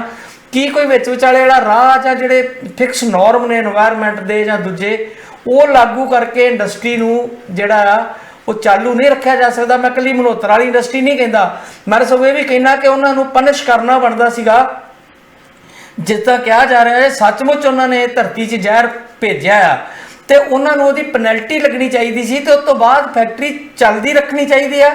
ਚਾਹੇ ਗੌਰਮੈਂਟ ਉਹਨੂੰ ਭਾਵੇਂ ਨੈਸ਼ਨਲਾਈਜ਼ ਕਰੇ, ਆਪਣੇ ਕੋਲ ਰੱਖੇ ਉਹਨੂੰ ਫੈਕਟਰੀ ਨੂੰ, ਜਾਂ ਫਿਰ ਉਹਨੂੰ ਇੰਨੀ ਸਖਤ ਜਿਹੜੇ ਲਾ ਨੇ ਉਹ ਇੰਪਲੀਮੈਂਟ ਕਰਾਵੇ ਕਿ ਤੁਸੀਂ ਭਾਈ ਪਾਣੀ ਗੰਦਲਾ ਨਹੀਂ ਕਰ ਸਕਦੇ, এনवायरमेंट ਨੂੰ ਖਰਾਬ ਨਹੀਂ ਕਰ ਸਕਦੇ। ਤੇ ਇਹ ਤੁਸੀਂ ਇਹਦੇ ਬਾਰੇ ਕਿੱਦਾਂ ਸੋਚਦੇ ਹੋ? ਇੱਦਾਂ ਦੀ ਜੇ ਮੁਹਿੰਮ ਆਪਾਂ ਹੁਣ ਚਲਾ ਦਈਏ ਲੁਧਿਆਣੇ ਦੀ ਇੰਡਸਟਰੀ, ਕਿਉਂਕਿ ਇੰਡਸਟਰੀ ਜਿੱਥੇ ਵੀ ਲੱਗੀ ਆ ਪੋਲਿਊਸ਼ਨ ਤੇ ਉਹਦਾ ਪਹਿਲਾ ਮੁੱਦਾ ਹੈ। ਮੈਂ ਤਾਂ ਨਿੱਕੀਆਂ ਗੱਤਾ ਫੈਕਟਰੀਆਂ ਵੇਖਦਾ ਹਾਂ, ਨਾਲਿਆਂ ਦੇ ਕੰਢਿਆਂ ਤੇ ਡਰੇਨਾਂ ਦੇ ਕੰਢਿਆਂ ਤੇ ਲੱਗੀਆਂ, ਸਾਰਾ ਪਾਣੀ ਉਹਦੇ 'ਚ ਪਾਉਂਦੇ ਆ ਦਿਖਾਵੇ ਲਈ। ਉਹਨਾਂ ਨੇ ਅਜੇ ਉਹ ਆਪਣਾ ਜਿਹੜੇ ਵਾਟਰ ਫਿਲਟਰ ਵਗੈਰਾ ਥੋੜ੍ਹੇ ਬਹੁਤੇ ਲਾਏ ਵੀ ਹੁੰਦੇ, ਪਰ ਚਲਾਉਂਦਾ ਕੋਈ ਨਹੀਂ। ਮੈਂ ਤੇ ਅੰਮ੍ਰਿਤਸਰ ਦੀ ਜੇ ਤੁਹਾਨੂੰ ਮਿਸਾਲ ਦੇਵਾਂ, ਅੰਮ੍ਰਿਤਸਰ ਦੀ ਬਾਈਪਾਸ ਦੇ ਨਾਲ ਲੰਘਦਾ ਗੰਦਾ ਨਾਲਾ ਜਿਹਨੂੰ ਕਹਿੰਦੇ, ਉਹਦੇ ਕੰਢੇ ਤੇ ਹਸਪਤਾਲ ਵੀ ਬਣੇ ਆ, ਪ੍ਰਾਈਵੇਟ ਹਸਪੀਟਲ ਵੀ ਬਣਿਆ, ਪਰ ਤੁਸੀਂ ਉੱਥੇ ਨੱਕ ਤੇ ਰੁਮਾਲ ਰੱਖਿਆ ਤੋਂ ਬਗੈਰ ਹਸਪਤਾਲ 'ਚ ਨਹੀਂ ਵੜ ਸਕਦੇ, ਇੰਨੀ ਬੁਰੀ ਹਾਲਤ ਆ। ਸੋ ਜਿਹੜੇ ਨੋਰਮ ਨੇ ਉਹ ਇੰਪਲੀਮੈਂਟ ਕਿੰਨੇ ਕਰਨੇ ਆ? ਜਿਹੜੀਆਂ ਏਜੰਸੀਆਂ ਨੇ, ਪੋਲਿਊਸ਼ਨ ਬੋਰਡ ਆ, ਗ੍ਰੀਨ ਟ੍ਰਿਬਿਊਨਲ ਆ, ਹੋਰ ਆ, ਉਹਨਾਂ ਨੂੰ ਐਕਟਿਵ ਕਰਨ ਦੀ ਲੋੜ ਵਧੇਰੇ ਨਹੀਂ ਲੱਗਦੀ ਕਿ ਇੰਡਸਟਰੀ ਨੂੰ ਬਚਾਇਆ ਵੀ ਜਾਵੇ ਪਰ ਨਾਲ ਦੀ ਨਾਲ ਉਹ ਲੋਕਾਂ ਦੇ ਨੁਕਸਾਨ ਵੀ ਨਾ ਕਰੇ? ਦੇਖੋ, ਜਿਹੜਾ ਤੁਸੀਂ ਬਹੁਤ ਵਾਜਬ ਸਵਾਲ ਕੀਤਾ ਹੈਗਾ ਕਿ এনवायरमेंट ਨੂੰ ਪ੍ਰੋਟੈਕਟ ਕਰਦਿਆਂ ਹੋਇਆਂ ਇੰਡਸਟਰੀਲਾਈਜੇਸ਼ਨ ਕੀਤਾ ਜਾਵੇ। ਤਾਂ ਇਹ ਜਿਹੜੀ 2010 ਵਿੱਚ ਵਿਧਾਨ ਸਭਾ ਦੀ ਕਮੇਟੀ ਬਣੀ ਸੀਗੀ, ਉਹਨਾਂ ਨੇ ਕਾਫੀ ਇਸ ਕਿਸਮ ਦੇ ਸੁਝਾਅ ਦਿੱਤੇ ਸੀਗੇ ਕਿ ਉਹਨਾਂ ਨੇ ਦੇਖਿਆ ਕਿ ਇਕੱਲੀ ਇਹ ਜੀਰਾ ਦੀ ਫੈਕਟਰੀ ਨਹੀਂ, ਜਿੰਨੀਆਂ ਖੰਡ ਮਿੱਲਾਂ ਨੇ, ਜਿੰਨੀਆਂ ਸ਼ਰਾਬ ਦੀਆਂ ਫੈਕਟਰੀਆਂ ਹੋਰ ਵੀ ਨੇ, ਤੇ ਖਾਸ ਕਰਕੇ ਜਿਹੜੀ ਟੈਕਸਟਾਈਲ ਇੰਡਸਟਰੀ ਦੇ ਵਿੱਚ ਜਿਹੜੀ ਰੰਗਣ ਦਾ ਹੈ, ਚਮੜਾ ਉਦਯੋਗ ਹੈ ਜਲੰਧਰ ਦਾ, ਇਹ ਸਾਰੇ ਖੇਤਰ ਦੇ ਵਿੱਚ ਪ੍ਰੋਬਲਮ ਆ ਰਹੀ ਹੈ। ਲੇਕਿਨ ਸਾਡੀ ਸਮੱਸਿਆ ਇਹ ਹੈ ਕਿ ਜਿਹੜੇ ਰੈਗੂਲੇਟਰ ਨੇ, ਜਿਨ੍ਹਾਂ ਦੇ ਅਧਿਕਾਰ ਖੇਤਰ 'ਚ ਗੱਲ ਨੇ, ਉਹਨਾਂ ਦੇ ਵੱਲੋਂ ਕਾਫੀ ਕੁਤਾਹੀ ਕੀਤੀ ਗਈ ਹੈ। ਕਿ ਜਿਵੇਂ ਇਸ ਬਾਰੇ ਵੀ ਗੱਲ ਆਉਂਦੀ ਰਹੀ, ਪੋਲਿਊਸ਼ਨ ਬੋਰਡ ਨੇ ਉਹਨਾਂ ਨੂੰ ਫਿਟਨੈਸ ਦੇ ਸਰਟੀਫਿਕੇਟ ਦਿੱਤੇ ਨੇ, ਤੇ ਵਿਧਾਨ ਸਭਾ ਦੀ ਕਮੇਟੀ ਇਹ ਕਹਿੰਦੀ ਆ ਕਿ ਜਦੋਂ ਉਹਨਾਂ ਨੇ ਵਿਜ਼ਿਟ ਕੀਤੀ ਹੈ ਫੈਕਟਰੀ, ਤੇ ਉਹਦੇ 'ਚ ਇਹਨਾਂ ਨੇ ਪਾਈਪਾਂ ਜਿਹੜੀਆਂ ਨੇ ਟੈਂਪਰੇਰੀ ਲਾਈਆਂ ਸੀਗੀਆਂ, ਕਿ ਜਦੋਂ ਕਮੇਟੀ ਆਈ ਲਾਤੀਆਂ, ਤੇ ਜਦੋਂ ਕਮੇਟੀ ਚਲ ਗਈ ਤੇ ਲਾਤੀਆਂ, ਤਾਂ ਪਾਣੀ ਨੂੰ ਜ਼ਮੀਨ 'ਚ ਸੁੱਟੀ ਗਏ। ਸੋ ਇਸ ਕਰਕੇ ਰੈਗੂਲੇਟਰ ਜਿਹੜੇ ਨੇ ਉਹਨਾਂ ਦਾ ਰੋਲ ਬੜਾ ਇੰਪੋਰਟੈਂਟ ਹੈ ਤੇ ਉਹਨਾਂ ਦੇ ਉੱਤੇ ਸਰਕਾਰ ਨੂੰ ਲਗਾਤਾਰ ਨਜ਼ਰਸਾਨੀ ਰੱਖਣੀ ਚਾਹੀਦੀ ਹੈ। ਔਰ ਜੇ ਕੋਈ ਰੈਗੂਲੇਟਰ ਕੋਤਾਹੀ ਕਰਦਾ ਹੈ ਤੇ ਉਹਨੂੰ ਵੀ ਪਨਿਸ਼ ਕਰਨਾ ਚਾਹੀਦਾ ਹੈ। ਤੇ ਹੁਣ ਜੀਰਾ ਫੈਕਟਰੀ ਦੇ ਵਿੱਚ ਬੰਦ ਕਰਤਾ, ਉਹਦੇ ਨਾਲ ਇੰਡਸਟਰੀਲਾਈਜੇਸ਼ਨ ਦਾ ਨੁਕਸਾਨ ਤੇ ਹੋਣਾ ਹੈ। ਜਿਹੜੇ ਕੰਮ ਤੇ ਲੋਕ ਲੱਗੇ ਸੀਗੇ 500,000, ਉਹ ਵੀ ਨੌਕਰੀ ਤੋਂ ਬਾਹਰ ਜਾਣਗੇ। ਪ੍ਰੋਸੈਸਿੰਗ ਦਾ ਕੰਮ ਬੰਦ ਹੋਏਗਾ ਤੇ ਉਹ ਜਿਹੜਾ ਚੌਲ ਟੋਟਾ ਜਿਹੜਾ ਅਸੀਂ ਉਹਨੂੰ ਵਰਤਦੇ ਸੀਗੇ ਇਸ ਕੰਮ ਵਾਸਤੇ, ਫਰਮੈਂਟੇਸ਼ਨ ਵਾਸਤੇ, ਉਹਦੀ ਡਿਮਾਂਡ ਵੀ ਖਤਮ ਹੋ ਜਾਏਗੀ। ਤਾਂ ਇੱਕ ਲਿੰਕ ਟੁੱਟਦਾ ਹੈ ਐਗਰੀਕਲਚਰ ਡਿਵੈਲਪਮੈਂਟ ਤੇ ਇੰਡਸਟਰੀਲਾਈਜੇਸ਼ਨ ਦੇ ਵਿੱਚ। ਸੋ ਲਿੰਕ ਬਣਾਉਣਾ ਬਹੁਤ ਜ਼ਰੂਰੀ ਹੈ, ਪਰ ਇਹਦੇ ਨਾਲ ਨਾਲ ਇਸ ਤੋਂ ਵੀ ਵੱਧ ਜ਼ਰੂਰੀ ਹੈ ਕਿ ਸਾਡਾ এনवायरमेंट ਜਿਹੜਾ ਉਹਨੂੰ ਬਚਾਇਆ ਜਾਵੇ। ਤਾਂ ਅੱਜ ਦੇ ਜ਼ਮਾਨੇ ਦੇ ਵਿੱਚ ਟੈਕਨੋਲੋਜੀ ਇੰਨੀ ਵਿਕਸਿਤ ਹੋ ਚੁੱਕੀ ਹੈ ਕਿ ਇਹ ਚੀਜ਼ਾਂ ਸੰਭਵ ਨੇ। ਤਾਂ ਇਸ ਕਰਕੇ ਜ਼ਰੂਰੀ ਹੈ ਕਿ ਅਸੀਂ ਜਦੋਂ ਕਿਸੇ ਇੰਡਸਟਰੀ ਨੂੰ ਅਲਾਓ ਕਰਦੇ ਹਾਂ ਤੇ ਉਹਦੇ ਉੱਤੇ ਜਿਹੜੇ ਨਾਰਮਸ ਨੇ ਉਹ ਠੀਕ ਤਰ੍ਹਾਂ ਦੇ ਲਾਗੂ ਕੀਤੇ ਜਾਣ। ਮੈਂ ਤੁਹਾਨੂੰ ਐਗਜ਼ਾਮਪਲ ਦੇਣੀ ਚਾਹੁੰਦਾ ਕਿ ਪਿਛਲੇ 2 ਸਾਲਾਂ 'ਚ ਅਸੀਂ ਜਿਹੜੀ ਖੇਤੀ ਦੇ ਬਹਾਨੇ, ਜਿਵੇਂ ਕਿਸਾਨਾਂ ਨੂੰ ਬਿਜਲੀ ਮੁਫਤ ਦਿੰਦੇ ਆ ਟਿਊਬਵੈੱਲਾਂ ਵਾਸਤੇ, ਇੰਡਸਟਰੀ ਨੂੰ ਵੀ ਸਬਸਿਡੀ 500-600 ਕਰੋੜ ਦੀ ਹਰ ਸਾਲ ਬਿਜਲੀ ਦੀ ਸਬਸਿਡੀ ਦੇਣੀ ਸ਼ੁਰੂ ਕਰ ਦਿੱਤੀ ਆ। ਤਾਂ ਇਹ ਸਬਸਿਡੀ ਜਿਹੜੀ ਆ ਇਹ ਜਿਹੜੇ ਨਾਰਮਸ ਮੇਨਟੇਨ ਕਰਨ ਵਾਸਤੇ ਦੇਣੀ ਚਾਹੀਦੀ ਹੈ, ਕਿਉਂਕਿ ਟੈਕਨੋਲੋਜੀ ਮਹਿੰਗੀ ਆ, ਖਰਚਾ ਪੈਂਦਾ ਹੈਗਾ। ਕਿ ਬਿਜਲੀ ਮੁਫਤ ਦੇਣ ਦੀ ਬਜਾਏ ਉਹਨਾਂ ਨੂੰ ਕਹੀਏ ਕਿ ਜਿਹੜੇ ਬੰਦੇ ਪੋਲੂਸ਼ਨ ਨਹੀਂ ਫੈਲਾਉਣਗੇ ਤਾਂ ਉਹਨਾਂ ਨੂੰ ਜਿਹੜੀ ਥੋੜ੍ਹੀ ਬਹੁਤੀ ਜ਼ਰੂਰਤ ਦੀ ਲੋੜ ਹੈ ਤਾਂ ਉਹਨੂੰ ਇਸ ਪਾਸੇ ਸਰਕਾਰ ਮਦਦ ਕਰਨ ਨੂੰ ਤਿਆਰ ਹੈ।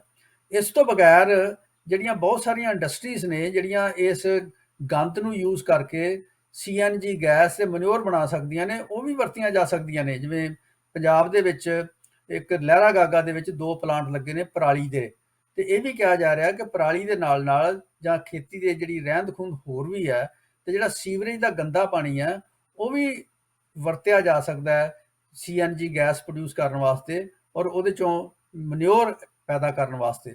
ਸੋ ਜਿਹੜੀਆਂ ਇਹਨੂੰ ਜਿਹੜਾ ਸਬੰਧ ਹੈ ਪੋਲੂਸ਼ਨ ਦਾ ਤੇ ਪੋਲੂਸ਼ਨ ਕੰਟਰੋਲ ਦਾ ਤੇ ਮੈਨੂਫੈਕਚਰਿੰਗ ਦਾ ਤੇ ਖੇਤੀਬਾੜੀ ਦਾ, ਉਹਨੂੰ ਹੈਲਦੀ ਸਬੰਧ ਬਣਾਉਣਾ ਚਾਹੀਦਾ ਹੈ। ਈਵਨ ਖੇਤੀ ਨੂੰ ਸਾਨੂੰ ਠੀਕ ਕਰਨ ਦੀ ਲੋੜ ਹੈ ਕਿ ਜਿਹੜੇ ਅਸੀਂ ਜ਼ਹਿਰ ਬਹੁਤ ਸਾਰੇ ਵਰਤਦੇ ਹਾਂ, ਕਿ ਪੰਜਾਬ 1.5% ਦੇ ਲਗਭਗ ਸਾਡਾ ਏਰੀਆ ਹੈਗਾ ਤੇ 20% ਦੇ ਕਰੀਬ ਅਸੀਂ ਪੈਸਟੀਸਾਈਡ ਸਾਰੇ ਹਿੰਦੁਸਤਾਨ ਦੇ ਵਰਤਦੇ ਹਾਂ। ਤੇ ਉਹਦੇ ਨਾਲ ਸਾਡਾ ਪਾਣੀ ਜਿਹੜਾ ਹੈ ਉਹ ਥੋੜੇ ਕੀਟ ਮਰਦੇ ਵੀ ਨੇ, ਲੇਕਿਨ ਬਾਕੀ ਜਿਹੜਾ ਜ਼ਮੀਨ ਚਲਾ ਜਾਂਦਾ ਹੈਗਾ। ਤੇ ਇਸ ਕਰਕੇ ਸਾਨੂੰ ਜਿਹੜਾ ਖੇਤੀ ਵਿੱਚ ਵੀ ਬਾਇਓ ਪੈਸਟ ਮੈਨੇਜਮੈਂਟ ਵੱਲ ਜਾਣਾ ਪਏਗਾ, ਤਾਂ ਕਿ ਅਸੀਂ ਜ਼ਹਿਰ ਵਰਤਣ ਦੀ ਬਜਾਏ ਐਸੇ ਕੀੜੇ ਵਰਤੀਏ, ਮਿੱਤਰ ਕੀੜੇ ਵਰਤੀਏ ਜਿਹੜੇ ਉਹਨਾਂ ਨੂੰ ਖਾ ਲੈਣ ਤੇ ਸਾਡੀ ਫਸਲ ਦਾ ਨੁਕਸਾਨ ਨਾ ਹੋਵੇ। ਸੋ ਇਹ ਹੋਲਿਸਟਿਕ ਐਂਗਲ ਤੋਂ ਇਹਨਾਂ ਸਮੱਸਿਆ ਨੂੰ ਹੱਲ ਕਰਨ ਦੀ ਲੋੜ ਹੈ ਤੇ ਇਹਨੂੰ ਡਿਵੈਲਪਮੈਂਟ ਪਾਥ ਜਿਹੜਾ ਸਾਡਾ ਇਕਨੋਮੀ ਦਾ ਹੈ ਕਿ ਐਗਰੀਕਲਚਰ ਦੀ ਡਿਵੈਲਪਮੈਂਟ ਵੀ ਚਾਹੀਦੀ ਹੈ, ਇੰਡਸਟਰੀ ਦੀ ਡਿਵੈਲਪਮੈਂਟ ਵੀ ਚਾਹੀਦੀ ਹੈ, ਸਰਵਿਸ ਸੈਕਟਰ ਦੀ ਵੀ ਚਾਹੀਦੀ ਹੈ, ਤਾਂ ਕਿ ਸਾਡਾ ਯੂਥ ਜਿਹੜਾ ਹੈ ਉਹਨੂੰ ਰੁਜ਼ਗਾਰ ਮਿਲੇ। ਖੇਤ ਮਜ਼ਦੂਰ ਜਿਹੜੇ ਖੇਤੀ ਚੋਂ ਬਾਹਰ ਹੋ ਰਹੇ ਮੈਕਨਾਈਜੇਸ਼ਨ ਕਰਕੇ, ਉਹਨਾਂ ਨੂੰ ਵੀ ਰੁਜ਼ਗਾਰ ਮਿਲੇ। ਤੇ ਇਸ ਕਰਕੇ ਸਾਰੇ ਕੰਮ ਸਾਨੂੰ ਕਰਨੇ ਪੈਣੇ ਆ, ਪਰ ਉਹਦੇ ਵਾਸਤੇ ਬੜੇ ਸੂਝ-ਬੂਝ ਦੇ ਨਾਲ ਜਿਹੜੀਆਂ ਇਹ ਸਮੱਸਿਆਵਾਂ ਨੇ ਉਹਨਾਂ ਨੂੰ ਹੈਂਡਲ ਕਰਨਾ ਪਏਗਾ। ਉਹ 'ਚ ਸੈਂਟਰਲ ਰੋਲ ਜਿਹੜਾ ਹੈ ਉਹ ਫਿਰ ਗਵਰਨੈਂਸ ਦਾ ਹੈ। ਸਰਕਾਰ ਦੀ ਡਿਊਟੀ ਬਣਦੀ ਹੈ ਕਿ ਪੋਲੂਸ਼ਨ ਨਾ ਫੈਲੇ ਔਰ ਜਿਹੜੇ ਪੋਲੂਸ਼ਨ ਫੈਲਾਉਂਦੇ ਨੇ, ਜਿਹਨੂੰ ਪੋਲੂਟਰ ਕਹਿੰਦੇ ਨੇ, ਉਹਨੂੰ ਪਨਿਸ਼ ਕੀਤਾ ਜਾਵੇ। ਇਹ ਠੀਕ ਕੀਤਾ ਜੀਰਾ ਫੈਕਟਰੀ ਬੰਦ ਕਰਕੇ ਕਿ ਉਹਨਾਂ ਨੇ ਪੋਲੂਟਰ ਨੂੰ ਪਨਿਸ਼ ਕਰਨ ਦੀ ਇੱਕ ਮਿਸਾਲ ਕਾਇਮ ਕੀਤੀ ਹੈ, ਲੇਕਿਨ ਇਹ ਇੱਕ ਜਨਰਲ ਫਨੋਮੇਨਾ ਜੇ ਕਰ ਲਾਂਗੇ ਅਸੀਂ, ਸਾਰੀ ਇੰਡਸਟਰੀ ਨਹੀਂ ਬੰਦ ਕੀਤੀ ਜਾ ਸਕਦੀ, ਲੇਕਿਨ ਇੰਡਸਟਰੀ ਦਾ ਪੋਲੂਸ਼ਨ ਜਿਹੜਾ ਉਹ ਕੰਟਰੋਲ ਜ਼ਰੂਰ ਕੀਤਾ ਜਾ ਸਕਦਾ ਹੈ। ਔਰ ਇਹ ਇਸ ਪਾਸੇ ਜੇ ਵਧੀਏ ਤਾਂ ਮੈਂ ਸਮਝਦਾ ਕਿ ਇੰਡਸਟਰੀਲਾਈਜੇਸ਼ਨ ਵੀ ਠੀਕ ਹੋ ਸਕਦਾ।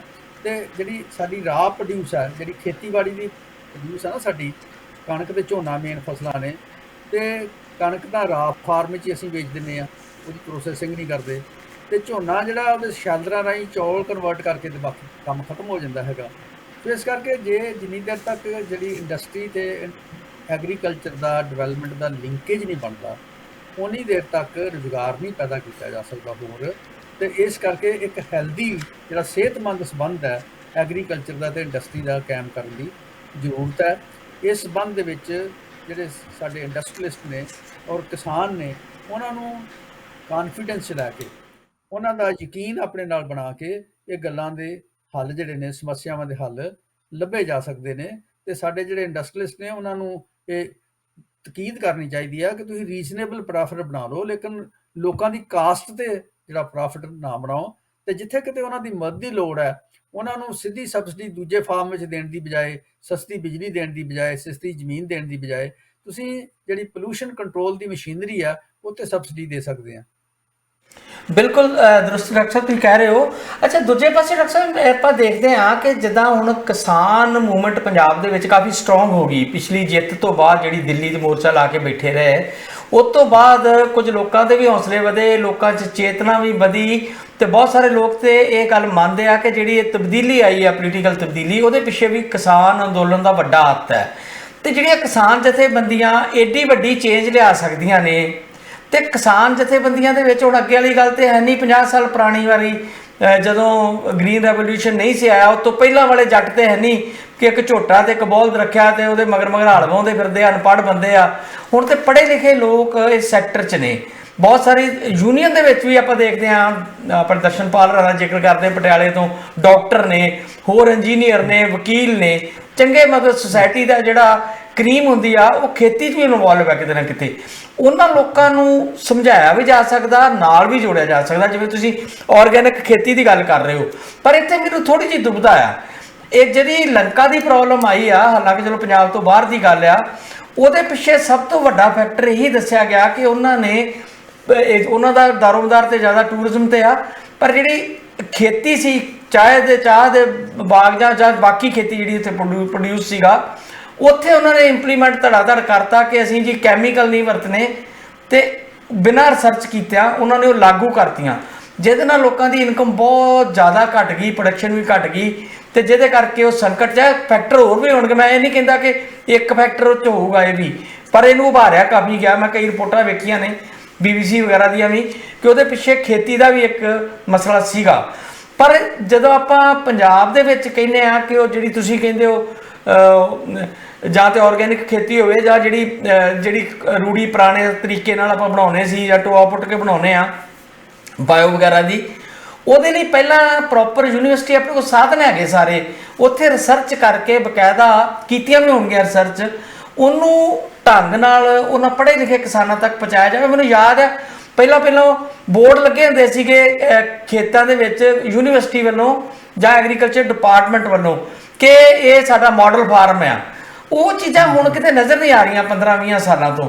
ਮਤਲਬ ਇਹਦੇ ਵਿੱਚ ਐਕਟਿਵਲੀ ਸਾਨੂੰ ਸਾਰਿਆਂ ਨੂੰ ਜਿਹੜੇ ਖੇਤੀ ਦੇ ਬਾਹਰ ਨੇ, ਰਿਸਰਚ ਕਰਨ ਵਾਲੇ ਆ, ਯੂਨੀਵਰਸਿਟੀਆਂ 'ਚ ਬੈਠੇ ਲੋਕ ਆ, ਉਹਨਾਂ ਨੂੰ ਵੀ ਇਕਜੁੱਟ ਹੋ ਕੇ ਦੁਬਾਰਾ ਇਹ ਹਮਲਾ ਮਾਰਨਾ ਪੈਣਾ, ਜਿੱਦਾਂ ਪਹਿਲਾਂ ਗ੍ਰੀਨ ਰੈਵੋਲੂਸ਼ਨ ਵੇਲੇ ਹੋਇਆ। ਤੇ ਹੁਣ ਆਪਾਂ ਨੂੰ ਦੁਬਾਰਾ ਇੱਥੇ ਕੁਝ ਨਾ ਕੁਝ ਸੋਚ ਵਿਚਾਰ ਕਰਕੇ ਨਵੇਂ ਰਾਹ ਅਖਤਿਆਰ ਸ਼ਾਇਦ ਕਰਨੇ ਪੈਣਗੇ। ਹਰਜੀਤ, ਤੁਸੀਂ ਇਸ ਗੱਲ 'ਚ ਬਿਲਕੁਲ ਦਰੁਸਤ ਜੇ। ਜਿਹੜੀ ਕਿਸਾਨ ਲੀਡਰਸ਼ਿਪ ਹੈ ਇਸ ਮੌਕੇ ਕਾਫੀ ਚਤੰਨ ਹੈ, ਔਰ ਕਾਫੀ ਇਹਨਾਂ 'ਚੋਂ ਯੂਨੀਵਰਸਿਟੀਆਂ ਕਾਲਜਾਂ 'ਚੋਂ ਪੜ੍ਹੇ ਨੇ ਲੀਡਰ ਜਿਹੜੇ ਨੇ, ਕਾਫੀ ਆਰਟੀਕੂਲੇਟ ਨੇ।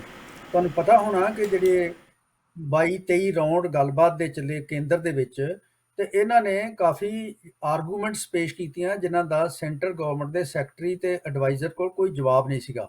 ਚਤੰਨ ਲੀਡਰਸ਼ਿਪ ਹੈ ਤੇ ਇਹਨਾਂ ਨੂੰ ਜ਼ਰੂਰ ਡਾਇਲਾਗ 'ਚ ਪਾਇਆ ਜਾ ਸਕਦਾ ਹੈ, ਤੇ ਮੈਨੂੰ ਲੱਗਦਾ ਕਿ ਨਵੀਂ ਜਿਹੜੀ ਸਰਕਾਰ ਬਣੀ ਆ ਉਹਨਾਂ ਨੂੰ ਇਹਨਾਂ ਨਾਲ ਡਾਇਲਾਗ 'ਚ ਪੈਣਾ ਚਾਹੀਦਾ ਹੈਗਾ। ਔਰ ਜਿਹੜੀ ਤਬਦੀਲੀ ਆ, ਤੁਸੀਂ ਸ਼੍ਰੀਲੰਕਾ ਦੀ ਗੱਲ ਕੀਤੀ, ਇੱਕ ਤਬਦੀਲੀ ਜਿਹੜੀ ਆ ਪੜਾਅਵਾਰ ਕਰਨੀ ਚਾਹੀਦੀ ਆ। ਜੇ ਇੱਕਦਮ ਤੁਸੀਂ ਕਰੋਗੇ ਤਾਂ ਉਹਦਾ ਜਿਹੜਾ ਸ਼ੌਕ ਜਿਹੜਾ ਹੈ, ਝਟਕਾ ਜਿਹੜਾ ਹੈ, ਬੜਾ ਜ਼ੋਰ ਨਾਲ ਲੱਗੇਗਾ। ਤੋ ਇਸ ਕਰਕੇ ਪਾਲਿਸੀ ਜਿਹੜੀ ਤੁਸੀਂ ਬਣਾਉਣੀ ਆ ਜਾਂ ਇੰਪਲੀਮੈਂਟ ਕਰਨੀ ਆ, ਉਹਨੂੰ ਲੌਂਗ ਟਰਮ ਜਿਹੜੇ ਨੇ 20-25 ਸਾਲ ਦਾ ਪੀਰੀਅਡ ਇੱਕ ਪਾਸੇ ਰੱਖ ਕੇ, ਲੌਂਗ ਟਰਮ ਦਾ ਜਿਹੜਾ ਹੈਗਾ, ਮੀਡੀਅਮ ਟਰਮ ਦਾ 5 ਤੋਂ 10 ਸਾਲ ਦਾ ਪੀਰੀਅਡ ਰੱਖ ਕੇ, ਤੇ ਸ਼ਾਰਟ ਟਰਮ ਜਿਹੜਾ 5 ਸਾਲ ਦਾ ਪੀਰੀਅਡ ਰੱਖ ਕੇ ਪੜਾਅਵਾਰ ਤਰੀਕੇ ਦੇ ਨਾਲ ਜੇ ਕੀਤਾ ਜਾਏ ਤਾਂ ਇਹ ਕੰਮ ਸਿਸਟੇਮੈਟਿਕਲੀ ਹੋ ਸਕਦਾ ਹੈ। ਸ਼੍ਰੀਲੰਕਾ ਨੇ ਗਲਤੀ ਇਹ ਕੀਤੀ ਕਿ ਉਹਨੂੰ ਪੜਾਅਵਾਰ ਕਰਨ ਦੀ ਬਜਾਏ ਇੱਕਦਮ ਬੰਦ ਕਰਤਾ, ਔਰ ਉਹਦੇ ਨਾਲ ਉਹਨਾਂ ਦੀ ਐਗਰੀਕਲਚਰ ਦੀ ਪੈਦਾਵਾਰ ਘਟ ਗਈ, ਤੇ ਉਹਨਾਂ ਕੋਲ ਫਾਰਨ ਐਕਸਚੇਂਜ ਇੰਨਾ ਹੈ ਨਹੀਂ ਸੀਗਾ ਕਿ ਬਾਹਰੋਂ ਅਨਾਜ ਇੰਪੋਰਟ ਕਰ ਲੈਂਦੇ। ਇਸ ਕਰਕੇ ਉਹ ਸਮੱਸਿਆ ਦੇ ਵਿੱਚ ਫਸ ਗਏ। ਤਾਂ ਪੰਜਾਬ ਦੇ ਵਿੱਚ ਜੇ ਅਸੀਂ ਐਕਸਪੈਰੀਮੈਂਟ ਕਰਨਾ ਇਸ ਵੇਲੇ, ਤੇ ਹਿੰਦੁਸਤਾਨ ਅਨਾਜ ਦੇ ਵਿੱਚ ਲਗਭਗ ਨਿਰਭਰਤ ਹੈ, ਥੋੜਾ ਬਹੁਤਾ ਸਰਪਲਸ ਵੀ ਅਨਾਜ ਹੈਗਾ। ਇਸ ਕਰਕੇ ਸਾਡੇ ਕੋਲ ਸਕੋਪ ਹੈ, ਅਸੀਂ ਪੜਾਅਵਾਰ ਤਰੀਕੇ ਦੇ ਨਾਲ ਐਕਸਪੈਰੀਮੈਂਟ ਕਰ ਸਕਦੇ ਹਾਂ। ਕਿਉਂਕਿ ਕੁਛ ਏਰੀਏ ਦੇ ਵਿੱਚ 5% 10% ਏਰੀਏ ਦੇ ਵਿੱਚ ਪਹਿਲਾਂ ਤਜਰਬੇ ਕਰੀਏ, ਨਾਲ ਐਗਰੀਕਲਚਰ ਯੂਨੀਵਰਸਿਟੀ ਨੂੰ ਕਹੀਏ ਕਿ ਉਹਨਾਂ ਫਸਲਾਂ ਦੇ ਉੱਤੇ ਖੋਜ ਕਰਕੇ ਸਾਨੂੰ ਜਿਹੜੀਆਂ ਨਵੀਆਂ ਫਸਲਾਂ ਨੇ ਜਿਨ੍ਹਾਂ ਦਾ ਝਾੜ ਘੱਟ ਹੈ, ਆਰਗੈਨਿਕ ਨੇ, ਉਹਨਾਂ ਦਾ ਝਾੜ ਕਿਵੇਂ ਵਧਾਇਆ ਜਾ ਸਕਦਾ ਹੈ। ਤੇ ਇਹ ਜੇ ਸੁਮੇਲ ਕਰ ਲਈਏ, ਜਿਹੜੇ ਮਾਹਰ ਨੇ ਐਗਰੀਕਲਚਰ ਦੇ, ਐਗਰੀਕਲਚਰ ਸਾਇੰਟਿਸਟ ਨੇ ਤੇ ਖੇਤ ਕਿਸਾਨ ਨੇ, ਉਹਨਾਂ ਦਾ ਜਿਹੜਾ ਜਿਵੇਂ ਗ੍ਰੀਨ ਰੈਵੋਲੂਸ਼ਨ ਦੇ ਟਾਈਮ ਤੇ ਇੱਕ ਤਾਲਮੇਲ ਬਣਾਇਆ ਗਿਆ ਸੀ, ਜੇ ਉਹਦਾ ਦਾ ਤਾਲਮੇਲ ਬਣਾਇਆ ਜਾਵੇ ਤੇ ਇਹ ਤਬਦੀਲੀ ਸੰਭਵ ਹੈ। ਕਿਉਂਕਿ ਸਾਡਾ ਕਿਸਾਨ ਪਹਿਲੇ ਨਾਲੋਂ ਜ਼ਿਆਦਾ ਜਾਗਰੂਕ ਤੇ ਜ਼ਿਆਦਾ ਪੜ੍ਹਿਆ ਲਿਖਿਆ ਹੈਗਾ। ਇਸ ਕਰਕੇ ਹੁਣ ਸਿੰਬਲ ਝੋਟੇ ਵਾਲਾ ਤੇ ਇੱਕ ਬਲਦ ਵਾਲਾ ਨਹੀਂ ਹੈ, ਹੁਣ ਸਾਡਾ ਸਿੰਬਲ ਮੋਟਰਸਾਈਕਲ ਤੇ ਟਰੈਕਟਰ ਹੈ। ਤੋ ਇਸ ਕਰਕੇ ਜਿਹੜੀ ਨਾਲ ਪ੍ਰੋਸੈਸਿੰਗ ਦੇ ਕੰਮ ਵਿੱਚ ਵੀ ਕਿਸਾਨ ਨੂੰ ਪਾਇਆ ਜਾ ਸਕਦਾ ਹੈ। ਤੇ ਇਹ ਤਬਦੀਲੀਆਂ ਸੰਭਵ ਨੇ, ਔਰ ਇਹਨੂੰ ਸੰਭਵ ਕਰਨ ਵਾਸਤੇ ਜਿੱਥੇ ਕਿਤੇ ਕੋਈ ਐਕਟਾਂ ਵਿੱਚ ਤਬਦੀਲੀ ਕਰਨ ਦੀ ਲੋੜ ਹੈ, ਉੱਥੇ ਉੱਥੇ ਕਿਸਾਨਾਂ ਨੂੰ ਨਾਲ ਇਨਵਾਲਵ ਕਰਕੇ ਸਾਂਝ ਬਣਾ ਕੇ ਗੱਲ ਅੱਗੇ ਤੋਰੀ ਜਾ ਸਕਦੀ ਹੈ। ਕਾਲ ਡਾਕਟਰ ਸਾਹਿਬ ਇੱਕ ਆ ਰਹੀ ਹੈ, ਮੈਂ ਕਾਲ ਵੀ ਨਾਲ ਜੋੜਦਾ। ਸਤਿ ਸ਼੍ਰੀ ਅਕਾਲ ਜੀ। ਸਤਿ ਸ਼੍ਰੀ ਅਕਾਲ ਜੀ। ਡਾਕਟਰ ਸਾਹਿਬ ਦਾ ਟਾਈਮ ਬਹੁਤ ਕੀਮਤੀ ਹੈ ਤੇ ਤੁਸੀਂ ਬਹੁਤ ਅੱਛਾ ਕੀਤਾ ਕਿ ਡਾਕਟਰ ਸਾਹਿਬ ਨਾਲ ਅੱਜ ਡਿਬੇਟ ਸ਼ੁਰੂ ਕੀਤੀ ਹੈ। ਬਟ ਮੈਂ ਕੁਝ ਗੱਲਾਂ ਡਾਕਟਰ ਸਾਹਿਬ ਦੇ ਧਿਆਨਯੋਗ ਲਿਆਉਣਾ ਚਾਹੁੰਦਾ। ਹਾਂਜੀ ਹਾਂਜੀ, ਥੋੜਾ ਬਰੀਫ ਰੱਖਿਓ। ਹਾਂਜੀ ਹਾਂਜੀ, ਟੂ ਦੀ ਪੁਆਇੰਟ ਗੱਲ ਕਰੋ। ਹਾਂਜੀ, ਤੌਰ ਦੇ ਉੱਤੇ ਵਿਲ ਹੋਏ ਤੇ ਸਾਡੀ ਜਿਹੜੀ ਗੁਰੂ ਨਾਨਕ ਦੇਵ ਯੂਨੀਵਰਸਿਟੀ ਹੈ ਇਸ ਵੇਲੇ ਜ਼ੀਰੋ ਵੇਸਟ ਵਾਟਰ ਦੇ ਉੱਤੇ ਕੰਮ ਕਰ ਰਹੀ ਹੈ ਜੀ। ਤੁਸੀਂ ਹਾਂ ਸਸਕਲ ਜੀ ਅੰਸ਼ਪਾਲ ਜੀ, ਤੁਹਾਡੀ ਆਵਾਜ਼ ਬੰਦ ਹੋ ਗਈ। Hello hello.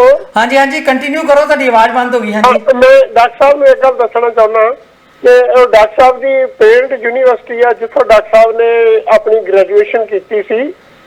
ਤੇ ਮੇਰੀ ਇੱਕ ਬੇਨਤੀ ਹੈ ਕਿ ਸਾਡੀ ਯੂਨੀਵਰਸਿਟੀ ਨੇ ਜ਼ੀਰੋ ਵੇਸਟ ਵਾਟਰ ਦੇ ਉੱਤੇ ਇੱਕ ਪਲਾਂਟ ਲਾਇਆ।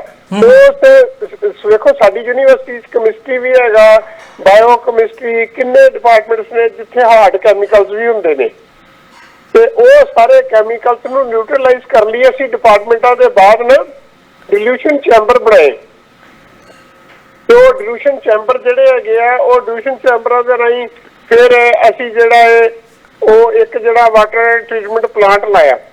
ਫਿਰ ਅਸੀਂ ਉਹਦੀ ਐਕਸਪੈਂਸ਼ਨ ਕੀਤੀ ਔਰ ਵੱਡੀ ਲੈਵਲ ਤੇ ਕੀਤੀ। ਅਸੀਂ ਉਹਦਾ ਸਾਰਾ ਪਾਣੀ ਟ੍ਰੀਟ ਕਰਕੇ ਔਰ ਕੋਈ ਕੈਮੀਕਲ ਯੂਜ਼ ਨਹੀਂ ਕਰਦੇ ਉਸ ਵਾਟਰ ਨੂੰ ਟ੍ਰੀਟ ਕਰਨ ਲਈ। ਡਾਕਟਰ ਸਾਹਿਬ ਨੂੰ ਪਤਾ ਹੈ ਇੱਕ ਲੈਗੂਨ ਟੈਕਨੋਲੋਜੀ ਹੈ, ਇੱਕ ਕਲੈਰੀਫਿਕੇਸ਼ਨ ਟੈਕਨੋਲੋਜੀ ਆ। ਅਸੀਂ ਦੋਨੋਂ ਟੈਕਨੋਲੋਜੀ ਯੂਜ਼ ਕਰ ਰਹੇ ਹਾਂ। ਛੋਟਾ ਪਲਾਂਟ ਜਿਹੜਾ ਸੀ ਉਹਦੇ ਸਾਡੀ ਕਲੈਰੀਫਾਇਰ ਵਾਲੀ ਟੈਕਨੋਲੋਜੀ ਸੀ, ਜਿਹੜਾ ਨਵਾਂ ਉਹਦੇ ਵਿੱਚ ਅਸੀਂ ਆਕਸੀਡਾਈਜੇਸ਼ਨ ਵਾਲੀ ਟੈਕਨੋਲੋਜੀ। ਔਰ ਮੈਨੂੰ ਮਾਣ ਆ ਕਿ ਮੈਂ ਲਗਾਤਾਰ 20 ਸਾਲ ਉਸ ਪਲਾਂਟ ਨੂੰ ਰਨ ਕੀਤਾ ਹੈ। ਔਰ ਅਸੀਂ ਸਾਰਾ ਪਾਣੀ ਕੈਂਪਸ, ਸਾਡੇ ਤੋਂ ਕੁਛ ਹਿੱਸਾ ਹੈਗਾ ਜਿਹੜਾ ਅਸੀਂ ਐਗਰੀਕਲਚਰ ਲਈ ਯੂਜ਼ ਕਰਦੇ ਸੀ, ਕੁਛ ਹਿੱਸਾ ਅਖੀਰ ਦੇ ਉੱਤੇ ਅਸੀਂ ਆਪਣੇ ਬੋਟੈਨੀਕਲ ਗਾਰਡਨ 'ਚ ਯੂਜ਼ ਕਰਦੇ ਸੀ। ਫਿਰ ਵੀ ਜੇ ਬਚੇ ਤਾਂ ਅਸੀਂ ਇੱਕ ਬਹੁਤ ਅੱਛਾ ਕਾਫੀ ਕਾਰਬਨ ਫਿਲਟਰਸ ਲਾ ਕੇ ਇੱਕ ਪਲਾਂਟ ਲਾਇਆ ਸੀ ਜਿਹਦੇ ਵਿੱਚੋਂ ਫਿਰ ਉਹ ਪਾਣੀ ਅਸੀਂ ਧਰਤੀ ਵਿੱਚ ਭੇਜ ਦਿੰਦੇ ਸੀ। ਔਰ ਸਾਨੂੰ PAU ਦੇ ਜਿਹੜੇ ਨਾਰਮ ਸੀ ਉਹ ਵੀ ਅਸੀਂ ਅਡਾਪਟ ਕੀਤੇ, ਜਿਹੜੇ ਪੰਜਾਬ ਪੋਲਿਊਸ਼ਨ ਕੰਟਰੋਲ ਦੇ ਨਾਰਮ ਸੀ ਉਹ ਵੀ ਅਸੀਂ ਕੀਤੇ, ਔਰ ਸੈਂਟਰਲ ਪੋਲਿਊਸ਼ਨ ਕੰਟਰੋਲ ਦੇ ਨਾਰਮਸ ਵੀ ਅਸੀਂ ਜਿਹੜੇ ਔਰ ਬਹੁਤ ਘੱਟ ਖਰਚੇ ਤੇ ਹੋ ਗਏ। ਠੀਕ ਹੈ, ਮਾਡਲ ਦੇ ਤੌਰ ਤੇ ਲਿਆ ਜਾ ਸਕਦਾ ਆ। ਕੋਈ ਨਹੀਂ, ਡਾਕਟਰ ਸਾਹਿਬ ਨਾਲ ਕਰਦੇ ਆ ਇੱਥੇ ਵੀ ਗੱਲ ਆਪਾਂ। ਇੱਕ ਡਾਕਟਰ ਸਾਹਿਬ ਦਾ ਹੋਰ ਗੱਲ, ਇਹ ਡਾਕਟਰ ਸਾਹਿਬ ਜਿਹੜੇ ਆ ਉਹ ਐਗਰੋ ਇਕੋਨੋਮਿਸਟ ਨੇ। ਕਿਉਂਕਿ ਐਗਰੋ ਇਕੋਨੋਮਿਸਟ ਮੈਂ ਇਹਨਾਂ ਨੂੰ ਇਸ ਕਰਕੇ ਕਹਿੰਦਾ ਕਿ ਇਹ ਪਿੰਡ ਤੋਂ ਉੱਠ ਕੇ ਆਏ ਨੇ। ਇਹਨਾਂ ਨੇ ਪੁਰਾਣੇ ਜ਼ਮਾਨਿਆਂ 'ਚ ਮੱਕੀ, ਡਾਕਟਰ ਸਾਹਿਬ ਉਹ ਸਾਡੇ ਵਾਲੇ ਪੱਟੀ ਜਾਂਦੀ ਕਲਨੌਰ ਤੋਂ ਅੱਗੇ, ਉਹਦੇ ਵਿੱਚ ਅਸੀਂ ਮੱਡਲ ਵੀ ਗਾਇਆ, ਉਹਦੇ ਵਿੱਚ ਝੋਨਾ ਵੀ ਗਾਇਆ। ਇਸ ਵੇਲੇ ਬੜੀ ਫਰਟਾਈਲ ਲੈਂਡ ਆ ਜਿਪਸਮ ਪਾ ਕੇ। ਮੇਰੀ ਇੱਕੋ ਹੀ ਗੱਲ ਗਿਰ ਸਾਹਿਬ ਕਿ ਡਾਕਟਰ ਸਾਹਿਬ ਤੋਂ ਬਹੁਤ ਸਾਰੇ ਮਾਡਲ ਹੈਗੇ ਨੇ ਤੇ ਬਹੁਤ ਸਾਰੇ ਰੁਤਬੇ ਤੇ ਪਹੁੰਚੇ ਨੇ। ਔਰ ਮੈਨੂੰ ਇੱਕ ਮੇਰੇ ਵਾਈਸ ਚਾਂਸਲਰ ਸਾਹਿਬ ਨੇ ਦੱਸਿਆ ਕਿ ਜਿਹਨੂੰ ਹੁਣ ਸਾਡੀ ਯੂਨੀਵਰਸਿਟੀ ਇੰਡੀਆ ਦੀ ਨੰਬਰ 2 ਯੂਨੀਵਰਸਿਟੀ ਬਣੀ ਹੈ, ਉਹਦੇ ਵਿੱਚ ਉਹ ਸੀਵਰੇਜ ਟ੍ਰੀਟਮੈਂਟ ਪਲਾਂਟ ਦੇ ਵੀ ਸਾਨੂੰ ਬਹੁਤ ਸਾਰੇ ਨੰਬਰ ਮਿਲੇ ਸੀਗੇ। ਸੋ ਅਸੀਂ ਗਡੋਏ ਵਾਲੀ ਟੈਕਨੋਲੋਜੀ ਜਿਹੜਾ ਸਾਡਾ ਗਾਰਬੇਜ ਯੂਨੀਵਰਸਿਟੀ ਦਾ ਉਹ ਕਰਦੇ ਆ, ਤੇ ਪਿੱਟ ਟੈਕਨੋਲੋਜੀ ਜਿੱਥੇ ਪੱਤੇ ਤੇ ਦੂਜੀਆਂ ਤੀਜੀਆਂ ਸਾਡੇ ਘਰਾਂ ਦੀਆਂ ਚੀਜ਼ਾਂ ਆਉਣੀਆਂ, ਅਸੀਂ ਵੱਡੇ ਵੱਡੇ 6 ਪਿੱਟ ਬਣਾਏ ਆ ਗੁਰੂ ਨਾਨਕ ਦੇਵ ਯੂਨੀਵਰਸਿਟੀ ਦੇ ਵਿੱਚ। ਤੇ ਉਹਨਾਂ ਦੇ ਵਿੱਚੋਂ ਅਸੀਂ ਜਿਹੜੀ ਖਾਦ ਆ ਜਿਹਨੂੰ ਨੈਚੁਰਲ ਖਾਦ ਉਹ ਵੀ ਪ੍ਰੋਡਿਊਸ ਕਰਦੇ ਆ। ਤੇ ਮੈਨੂੰ ਯਾਦ ਆ ਕਿ ਡਾਕਟਰ ਸਾਹਿਬ ਦਾ ਤੇ ਬਹੁਤ ਹੀ ਵੱਡਾ ਵਿਜ਼ਨ ਹੈ। ਮੈਂ ਤਾਂ ਬਹੁਤ ਖੁਸ਼ ਬੁੱਢੀ ਦਾ ਤੁਹਾਡੇ ਵਰਗਾ ਇੱਟਾਂ ਵਾਲਾ ਤੇ ਸੀਮਟ ਵਾਲਾ ਇੰਜੀਨੀਅਰ ਹੈ। ਤੇ ਡਾਕਟਰ ਸਾਹਿਬ ਮੈਨੂੰ ਜਾਪਦਾ ਕਿ ਉਸ ਕਮੇਟੀ ਵਿੱਚ ਸਾਰੇ ਰੋਲ ਮਾਡਲ ਉੱਤੇ ਇੱਕ ਗੱਲ ਹੈਲਥ ਸਿਸਟਮ ਤੇ ਵੀ ਗੁਰੂ ਨਾਨਕ ਦੇਵ ਯੂਨੀਵਰਸਿਟੀ ਦਾ ਹੈਲਥ ਸਿਸਟਮ ਸਟੱਡੀ ਕਰਨ ਵਾਲਾ ਹੈ ਪੰਜਾਬ ਗੌਰਮੈਂਟ ਲਈ। ਤੇ ਉੱਥੇ ਅਸੀਂ ਕਿੰਨਾ ਵਧੀਆ ਹੈਲਥ ਸਿਸਟਮ ਹੀ ਕ੍ਰੀਏਟ ਕੀਤਾ ਹੈ ਜੀ। Thank you very much. Thank you Hanspal ji, ਕਿਸ ਟਾਈਮ ਤੋਂ ਮੈਨੂੰ ਟਾਈਮ ਦਿੱਤਾ। Thank you very much doctor ਸਾਹਿਬ। ਹੰਸਪਾਲ ਜੀ ਆਪਣੀ ਯੂਨੀਵਰਸਿਟੀ ਨੂੰ ਜਿਹੜੇ ਉਹਨਾਂ ਮਾਡਲ ਪੇਸ਼ ਕੀਤੇ ਉਹਦੀ ਗੱਲ ਬਾਰ-ਬਾਰ ਸਾਨੂੰ ਕਰ ਰਹੇ ਸੀਗੇ। ਵੈਸੇ ਤਾਂ ਮੇਰੇ ਖਿਆਲ 'ਚ ਅਵੇਅਰਨੈਸ ਤੇ ਇਹਦੀ ਸਾਰੀ ਜਗ੍ਹਾ ਹੈ। ਮੈਨੂੰ ਪਤਾ ਮੈਂ ਇੱਕ ਵਰਲਡ ਬੈਂਕ ਦੇ ਪ੍ਰੋਜੈਕਟ 'ਚ ਕੰਮ ਕੀਤਾ ਸੀ ਇੱਥੇ ਆਉਣ ਤੋਂ ਪਹਿਲਾਂ ਜੀ। ਹੈਲਥ ਸਿਸਟਮ ਕਾਰਪੋਰੇਸ਼ਨ ਲਈ ਅਸੀਂ ਕੰਮ ਕਰਦੇ ਸੀ, ਬਹੁਤ ਸਾਰੇ ਹਸਪਤਾਲ ਬਣਾਏ।